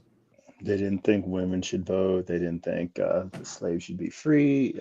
Yeah. So I literally think one of the amendments to the Constitution, a modern thing, right? Gang, what do you think my syllabus says at the bottom of every syllabus? Syllabus subject to change. Syllabus subject. Why? Tell you why. It's a big deal. It is a big deal. It's about lawsuits. It's about fucking lawsuits, gang. Why is it about lawsuits? Grade conflicts. Students don't get the grade they want. They don't get the grade they like. They can challenge it. And it goes to the supervisor of There's the a rather department. famous Goes to one the now. yeah, goes to the department chair. There's a famous one now. We just talked about it on the channel. Check out that stream we did last night. And when it goes to the department chair, they have to be able to like back up the instructor, and they can only back up the instructor if whatever the student is complaining about was in the syllabus. And if the student is not happy with that, it can go up another layer to the administration, and schools get sued all the time over grading conflicts. And the thing that fucks over the teacher the most is if whatever they did was not in the syllabus, because the syllabus is considered a contract. And so in most classes, you have to have an assignment where your students are required to read the syllabus. Usually it's the first week of class. I create an assignment. All they have to do is like go in and say, yes, I've read the syllabus, submit, and that's it. Okay. And then part of that has to say at the syllabus is subject to change, because as things go on throughout the semester and have to make adjustments to keep everybody on board, changes to the way I grade things, changes to the way I handle assignments, changes to rubrics, additional assignment details, additional criteria. I always have to update, make a new syllabus, update the syllabus. And if I make a major change, like if I change my grading scale, if I change the rubrics, or I change how I evaluate something, I'm going to send an updated version to my supervisor. My point, I know that was a really long-winded example. Y'all don't really need all that. Thanks for rocking with me. But that's the Constitution should be written. We should write a constitution that has subject to change in it. And I don't just mean a Bill of Rights. I literally think we should periodically revisit the Constitution. Every 10 years, every 15 years, maybe every 20. To be honest, I really wouldn't push past that. I think Congress should come up with a mechanism. And literally, I think like I would go with every 10 years. Every 10 years, the Constitution should be revisited. We should be able to completely just rewrite things. Matter of fact, we should get rid of amendments. Things that are amendments. Like I've always said this, I've actually literally said my ideal Constitution has no amendments, right? Because everything that was an amendment to the original Constitution, let's just say people said, Jay's amazing, we're going to do this, 2026, we're writing a new Constitution. So everything that was an amendment in the previous Constitution wouldn't be an amendment in the 2026 Constitution, because they would be included in the actual Constitution. And so then over the next 10 years, we'd be like, hey, we never passed the Equal Rights Act. True, check your history. We never passed the Equal Rights Act that says women have equal rights. And matter of fact, now we would want an expanded one. We would want one that says people have equal rights and they can't be discriminated against based on sex, gender, maybe a whole slew of protected classes, right? So let's just say the 2026 Constitution takes everything that was in the amendments, puts those in the Constitution, and amendment number 1 is the Equal Rights Amendment, right? And so over the next 10 years, from 2026 to 2036, we'd have a handful of these amendments. Well, when we got to 2036, they would no longer be amendments, because 2036, we get a new Constitution, and the things that were amendments, they're now just articles in the Constitution. Same thing. Whatever things become amendments over the next 10 years, they get rolled into the next revision of the, and then from literally from top to bottom. Though. There isn't in principle, but my point is, my point is just to say that we should be revising the Constitution, and that the original thing is we would probably move things that were amendments to be articles, because if we rewrote the Constitution, we'd include them. And I do think the idea of just amend is not actually always good, because we should revisit the original language. We're treating that original language like it's sacred. Why? Even the Bible gets rewritten more than the damn Constitution has. Even Bibles get rewritten to have more gender inclusive language. Why not rewrite it so that it's we, the people of the United States, say that all people are created equal? That's a worthy revision for me. Mm-hmm. So that's all I'm saying is real people know in real situations when you really want to solve problems, you have to create living documents. And yes, the amendment system, some kind of way, makes it a living document, but really we don't do amendments the way we're supposed to. When was the last time we had a damn amendment? So I'm just saying, we do treat the founding fathers in this Constitution like it's a sacred document, and I don't think we should. I think we should treat it like a mundane document and recognize that it's a certain amount of debt that other societies, I think, other countries are creating better cultures and better societies simply by way of having more modern democratic constitutions.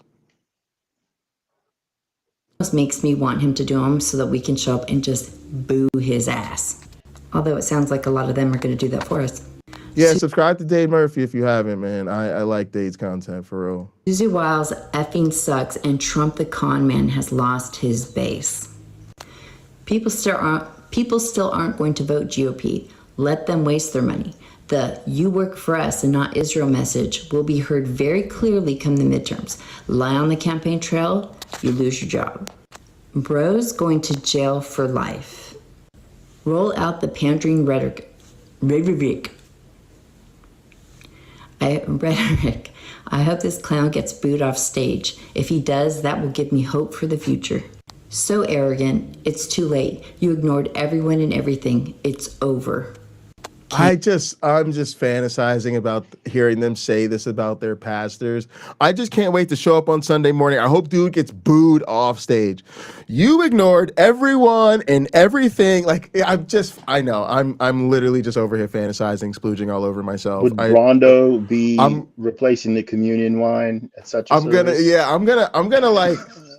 gonna create like a new porn website, and it's just gonna be reenactments of like Christians in church, like waking up and like acting out in church and like calling out the pastor, or like they call the cops, and the people stand up and they're like, "We heard you assaulted this person and this person and this person and this person," and the cops come in and they like arrest them, and they're like, "You've got the right to remain silent," and they like arrest them right in the middle of the service and like drag them out the church. You know what I'm saying? Then there's another one, and the guy's preaching about Jesus, and the guy gets up in the middle, he's like, "You're a liar!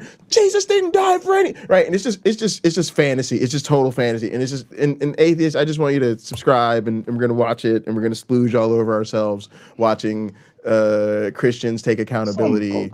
That's never gonna happen in real life. Well, look, I'm just saying, I wanna live to see it, so I might have to. I might have to do that. I might have to movie magic it. Yeah. Movie magic might be the only way I have to see this download Sora 2, Pocket Locker. And here's where the conspiracy stuff starts popping in. Maybe trying to set him up for assassination. She sabotaged the midterms by her gatekeeping and inaction in the first year. A lot of them are like, she works for the Bushes. That's true. Instead of passing popular legislation, they're just going to do a ton of rallies, which takes them away from more things. Clever. This won't work because no one likes Trump anymore. They are trying to bring on their Messiah, parentheses, the Antichrist, all of them. Wake up, people. It's not left versus right. It's 8 billion of us against 13 families who control the world. I will not listen to his lies and gaslighting, nor will I vote for his lies and garbage. Here's the other thing I think we're missing out in a lot of this unwillingness to directly challenge Christianity. There is a true anti-elitism built into Americana and American identity that we're not tapping into.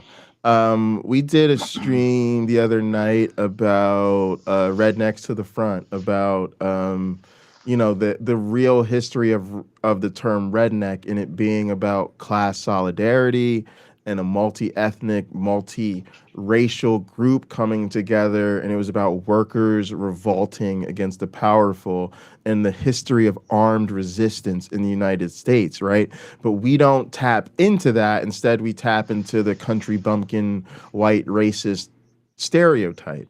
And it's a problem because we missed the opportunity to show people, like, no, like, this is a real part of your heritage to resist this nonsense. Like so many people should see if you really connected your history to a working class rebellion against elite corruption and control by the powerful, yes, you would revolt against MAGA and the clear political corruption, but you would also revolt against the ways elites and capitalists and that the whole thing has corrupted and used religion to continue to oppress the people. And so the problem is we go to these white Christians and we're so afraid to hurt their feelings, telling them that Christianity's bullshit, that we miss the opportunity to remind them, like, hey, you're a fucking working class American. Do you know what proud heritage we have of rebuking and revolting against the elites? And that includes religious authorities. So I don't know, like I'm about tapping into the revolutionary consciousness. Suck, and all he cares about is Israel first. I definitely don't think they're playing 4D chess at this point. I think we are in trouble. Lots of trouble. If not course corrected very soon. He lost the people, and that will end badly for America once again. Instead, he went to war with Massey and MTG. He deserves everything he is getting. He endorsed everyone around them and pushed out the real MAGA. As far as I'm concerned, Trump lost all credibility when he brought that piece of shite opportunist Letnick on board and started kissing ass for cheap Indian H-1B /OST labor. 12 plus million skilled U.S. workers are now screwed, and the figures going by the day. My loyalty has run dry. Trump is in charge of this shit show. He handpicked all of these losers. He owns it. When he gets impeached after the midterms, he has no one to blame but himself. He did his donors' bidding and pushed out real MAGA for rhino neocons. What did he think would happen? All right, now here's something I'm interested in, and again, y'all, I got to get rolling, Pocket Locker. Yeah, me too. I got a fun card game to go to. The way that they are seeing this is interesting to me because again, they're doing the change without reconciliation. And my thing is simple: there can be no reconciliation and accountability without truth. And so, what's interesting about what they're doing is, in a cult of personality, it's always about the personality. So when you come in, you're in because of the personality. They're in this because of Trump. And now when they're pissed and they feel betrayed and whatever, who's the problem? Trump. They got hoodwinked because Trump lied, Trump bamboozled them, Trump's a con artist, yada, yada, yada. This is, again, why we got to slide in with the critique of Christianity. Bro, where were you when you knew all of this stuff ahead of time? Where were you when Trump was grabbing? We don't have to go to everything we know now. We knew in 2016 he was talking about grabbing by the pussy, and he was a con artist, and he failed casinos and wrote big capital C and circled the housing applicants of the housing applications of colored applicants. I mean, the list goes on, right? And how many of y'all went with that man and you told us it was because of your faith? And so we need to talk about you. We need to talk about the person. Why did you do this? And again, I'm glad you've seen the light. I'm glad you've realized Trump is a con artist. And I am totally willing to say, if you want to be on the right side of history, we appreciate your vote and you're welcome. But if you want us to really accept you, any type of reconciliation, any type of real trust, any type of meaningful collaboration, we need to see you taking accountability for how and why you went down that road to begin with. And so that's, again, the uncomfortable part. I'm happy you're seeing that Trump was not who he said he was. I'm glad you're out of the cult of personality. But we have to talk about why you subjected us to this. But yeah, that's going to close it up for me. How do you want to wrap things up, my one black friend? Vet your realtors. that your realtors and your Vet your realtors and your contractors contractors. learn Yeah. about that Um, 3-2-1. yeah, 3-2-1 buyback or buy down. Um, so yeah, I think look, this is a really important topic that we all understand the environments that we live in. Obviously, Pocket Locker and I don't always see eye to eye, and sometimes our approaches are extremely different. You, of course, will develop your own, and that may evolve into something different over time. Give yourself a break for that. Be Just to open-minded. be clear for the record, I'm conceding. What I'm trying to say is our approaches are different, but part of the way the effectiveness of an approach has to be evaluated is the environment that the approach is taken in. And True, I would true. say the environment, the culture, the meta leans towards your approach. And so I think That makes that sense. that gives us the ability to evaluate, how that approach plays out as the normalized approach. All I'm saying is and it's part of my frustration is the Forgive me. inability. I'm sorry. I have to go. Yeah, yeah, you I can have you to can go. roll Forgive out. me. All right, Okay. no worries, All right, no Pocket worries. Locker. But Thanks. yeah, y'all, that was the main thing today. It's just that like it's about the environments, and that's the thing I think anybody takes out of a good social science class is that humans are social creatures. And so, our behavior, what our behavior means is situated in a cultural context. So for instance, it's like anything. It's like anything you can think of. Um, what do you think of somebody trying to make money? Right? If you think that like, hey, we need to promote the economic viability of our side of things, then you're like, cool, we need to make some money. If that's a problem for you, if you think that that type of interest is a problem, right? So that's why some content creators just rock with the YouTube ads. Some content creators don't even rock with those. Some content creators have sponsors and put, mid-roll commercials in their content. Some people don't. Some people are like, hey, I just want to be viewer supported. So I rock with Patreon and super chats. Some people think that might make your audience captured, right? So all of those decisions, how they play out and how they really impact things just depends on the audience, the community, and how they're going to feel about those choices. So yeah, that's just my frustration is I do feel a lot of times people are trying to tell us that the more direct, plain spoken approach doesn't work. And I'm just frustrated by that because I feel like it hasn't been normalized enough to be truly evaluated. It's a deviant approach statistically, and it's perceived as a deviant approach because it flies in the face of so many of our social conventions. Our social conventions dictate a respect for religion. And I'm going to be honest with you, I feel like that's a unfair norm. That norm, I'll put it to you like this. I'll give you a real life example from my real life today. I'm about to go play card with Pinochle with my dad and his friends. I don't think my dad's super religious, but I think he just goes along with the foolishness. I don't think he's a religious man, though. But I think most of his card playing friends are, except for Anthony. Anthony doesn't give me super religious vibes, but he might be. The others are definitely Christian. Um, if they start, throwing out some low key casual Jesus stuff, no big deal. I mean, religion doesn't come up in our card games. We don't like talk about faith, but people will drop little comments here and there. They're blessed about something, or God worked something out for them, or they'll use God as the justification for something that we talking about in the news or whatever like that, right? That's all fine and good. That's all fine and good.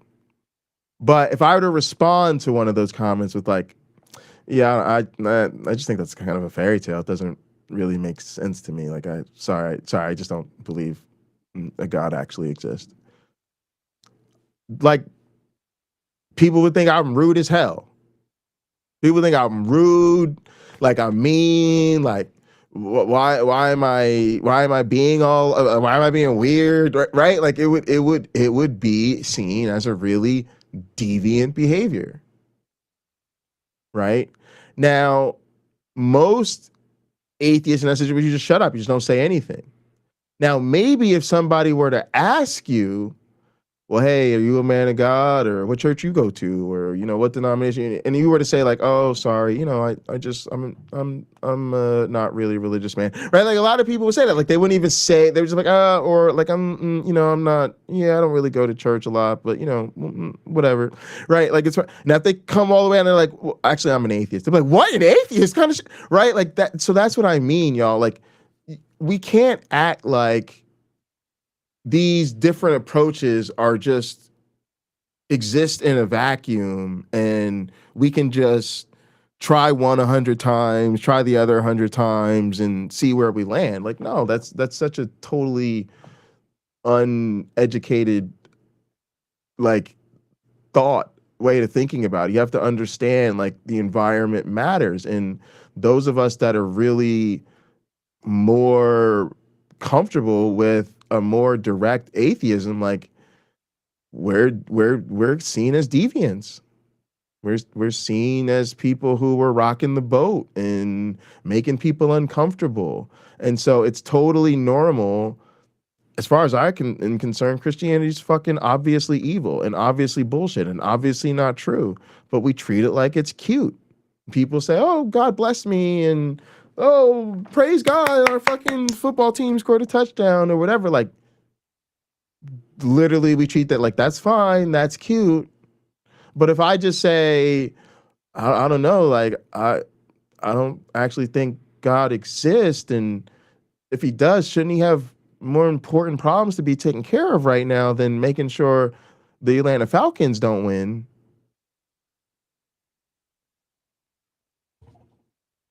Now I'm the asshole.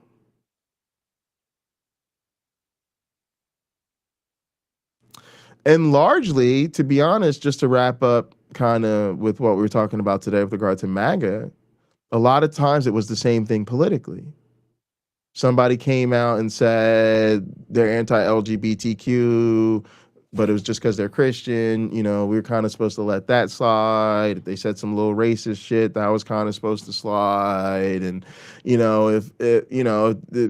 all that conservative bullshit, that was supposed to slide. But if you spoke out against racism or for LGBTQ people, or like in solidarity with working class people, or maybe capitalism is bullshit, now all of a sudden you're acting like a weird ass woke communist, you're making everybody uncomfortable, you're being confrontational, why are you being so political, right? And you always get that, why are you being so political? Keep politics out of my sports.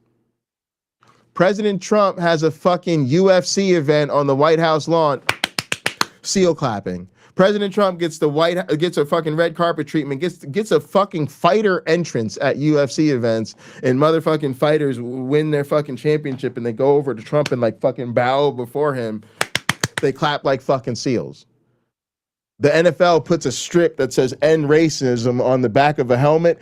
Keep the politics out of my sports. All that shit has always been such a fucking double standard. It's always been a blatant, obvious, white supremacy, patriarchy reinforcing double fucking standard. Always. So you can't now act like those of us that say fuck the bullshit are being evaluated fairly. No, we're being evaluated when they want to run back to y'all soft ass motherfuckers who are going to make them feel comfortable and then tell us the big bad meanies scared them.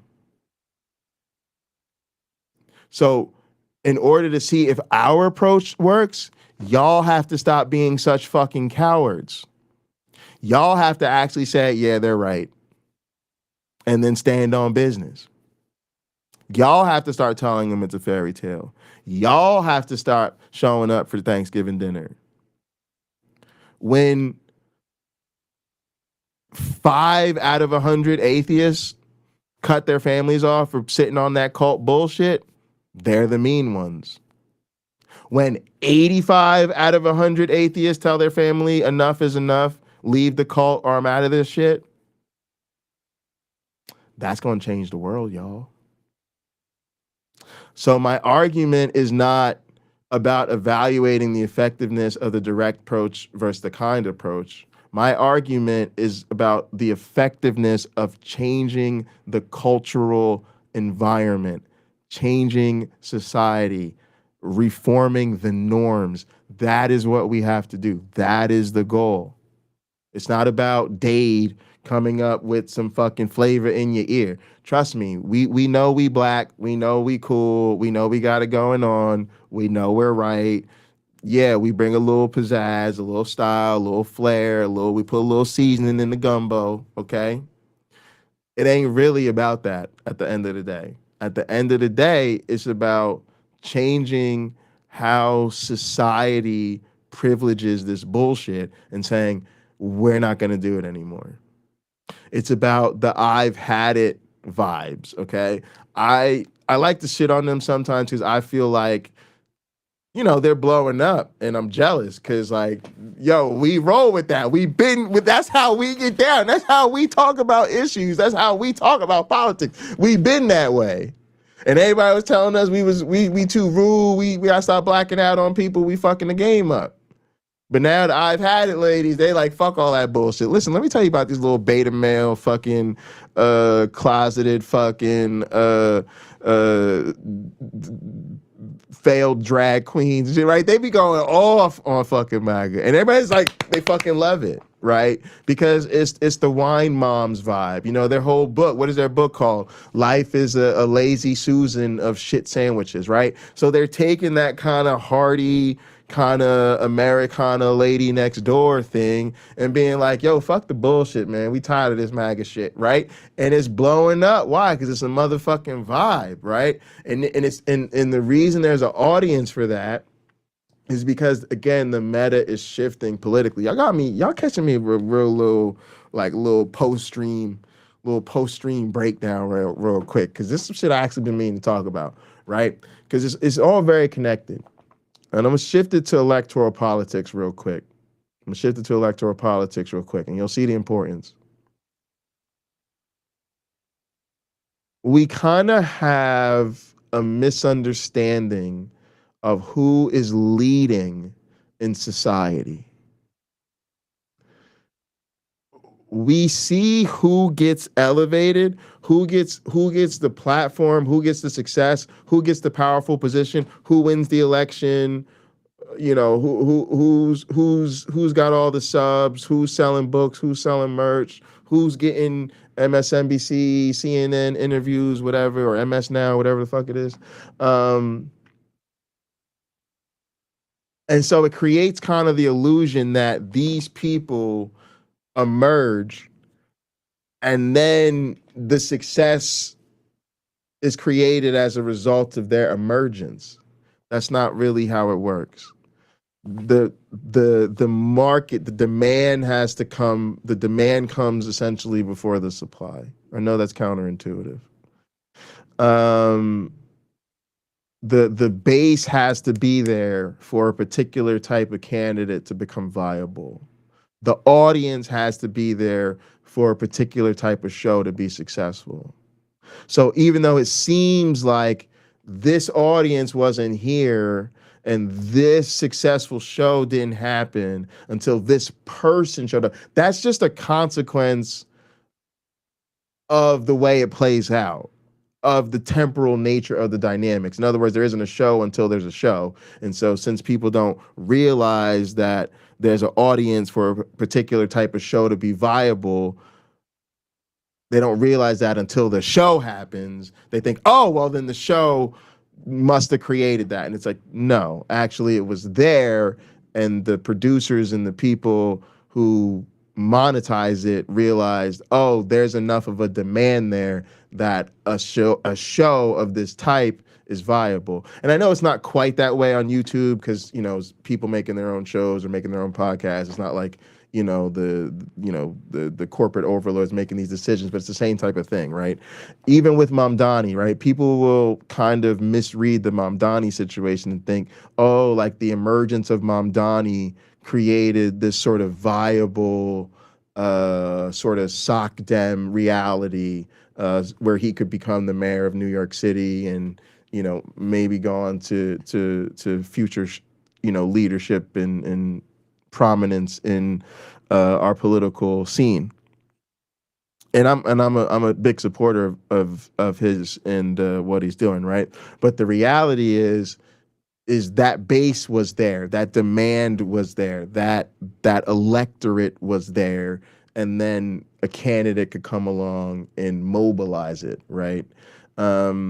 So that is kind of the same thing that we really need to start thinking more critically about atheism. To be honest, part of it is just um, the people who have come into prominence don't know what the fuck they're doing. I'm kind of tired of pussyfooting around it. It's just really annoying. Most of them are amateurs. They don't really have a lot of formal education or expertise when it comes to dealing with social issues or even interpersonal issues, never mind political issues, or knowing really anything about community organizing or strategizing or any of that shit. They just don't know what the fuck they're talking about. Their journalism skills suck. Their research skills aren't all that great.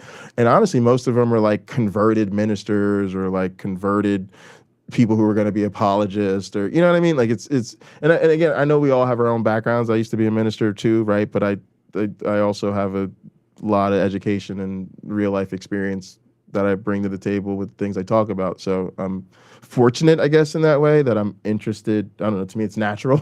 It's natural to be interested in making content about the things that your life experience and expertise lend you. But I realize that that's a privilege and not everybody has that. And I'm not trying to be elitist about it, but there are consequences when the leaders of a space or the leaders of a movement or something like that are fucking amateurs. Like, there's a difference. It matters, right? And so largely in this space, there's no real social analysis. There's everything is about, like, it's, y'all know what it is, right? It's the debate bro scene. It's the philosophy bro thing. So it's about who's good at debates and who has the tactics, or who knows all the arguments, right? Or who knows the scripture the best. So still the Bible, that's why I hate all that Bible word bullshit. We're fucking atheists. Why are we still talking about the goddamn Bible?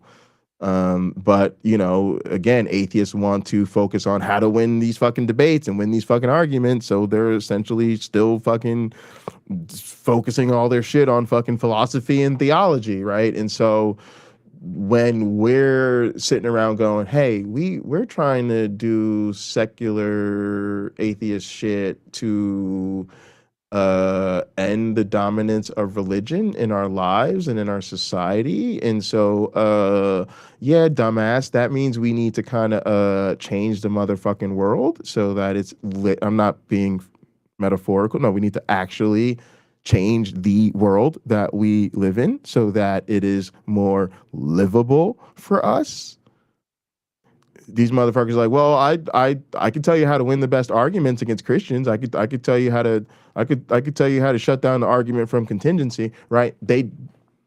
Their social analysis is not there. They just don't have it. I'm just being honest with you. They don't know. So they can't lead what they don't know. So that's why we roll very differently around here. We understand the importance of the community, the space, the culture, like, and we know we have to see religion as a social problem, not a debate topic, a social problem. It is an issue in our society that needs to be addressed. It is a barrier to creating the type of society and environment we want to motherfucking live in. That means we have to see it as a social problem, learn about it as a social problem, and then address it the way you address social problems, not the way you address fucking bad philosophical arguments. So that's why I think a lot of us need to kind of disengage yes, we need to protest and boycott these organizations because, well, because they have failed our community, and particularly they have failed the victims in our community. But we also need to disengage because they're useless, and they have sucked up so much of our energy, our time, and our resources with a distraction, with with a fight that was never the real fight to begin with. And continuing to follow them will just continue to have us souping ourselves up over winning debates we never could lose to begin with. So yeah, we're all doing a lot of introspection, a lot of reflection, trying to move differently. But yeah, y'all, that's what I'm about, man. I'm about changing that motherfucking environment so we can get rid of this bullshit. I appreciate y'all. Love y'all. Thanks so much for tuning in. Thanks to the mods. Thanks to everybody that was in chat. We have a unbelievable mod squad around here. Such fucking great people, not just good mods, but the type of people I would want fighting for me if I was going through it. Appreciate y'all. Thanks to everybody that watched later. Please answer the question of the day. Leave us a comment. And yeah, stay tuned. I did hear from Uncle Bobby. We might be doing something later on, either tonight or coming up soon. So keep a lookout for that. And yeah, we'll be back soon with our next stream. All right, everybody. Appreciate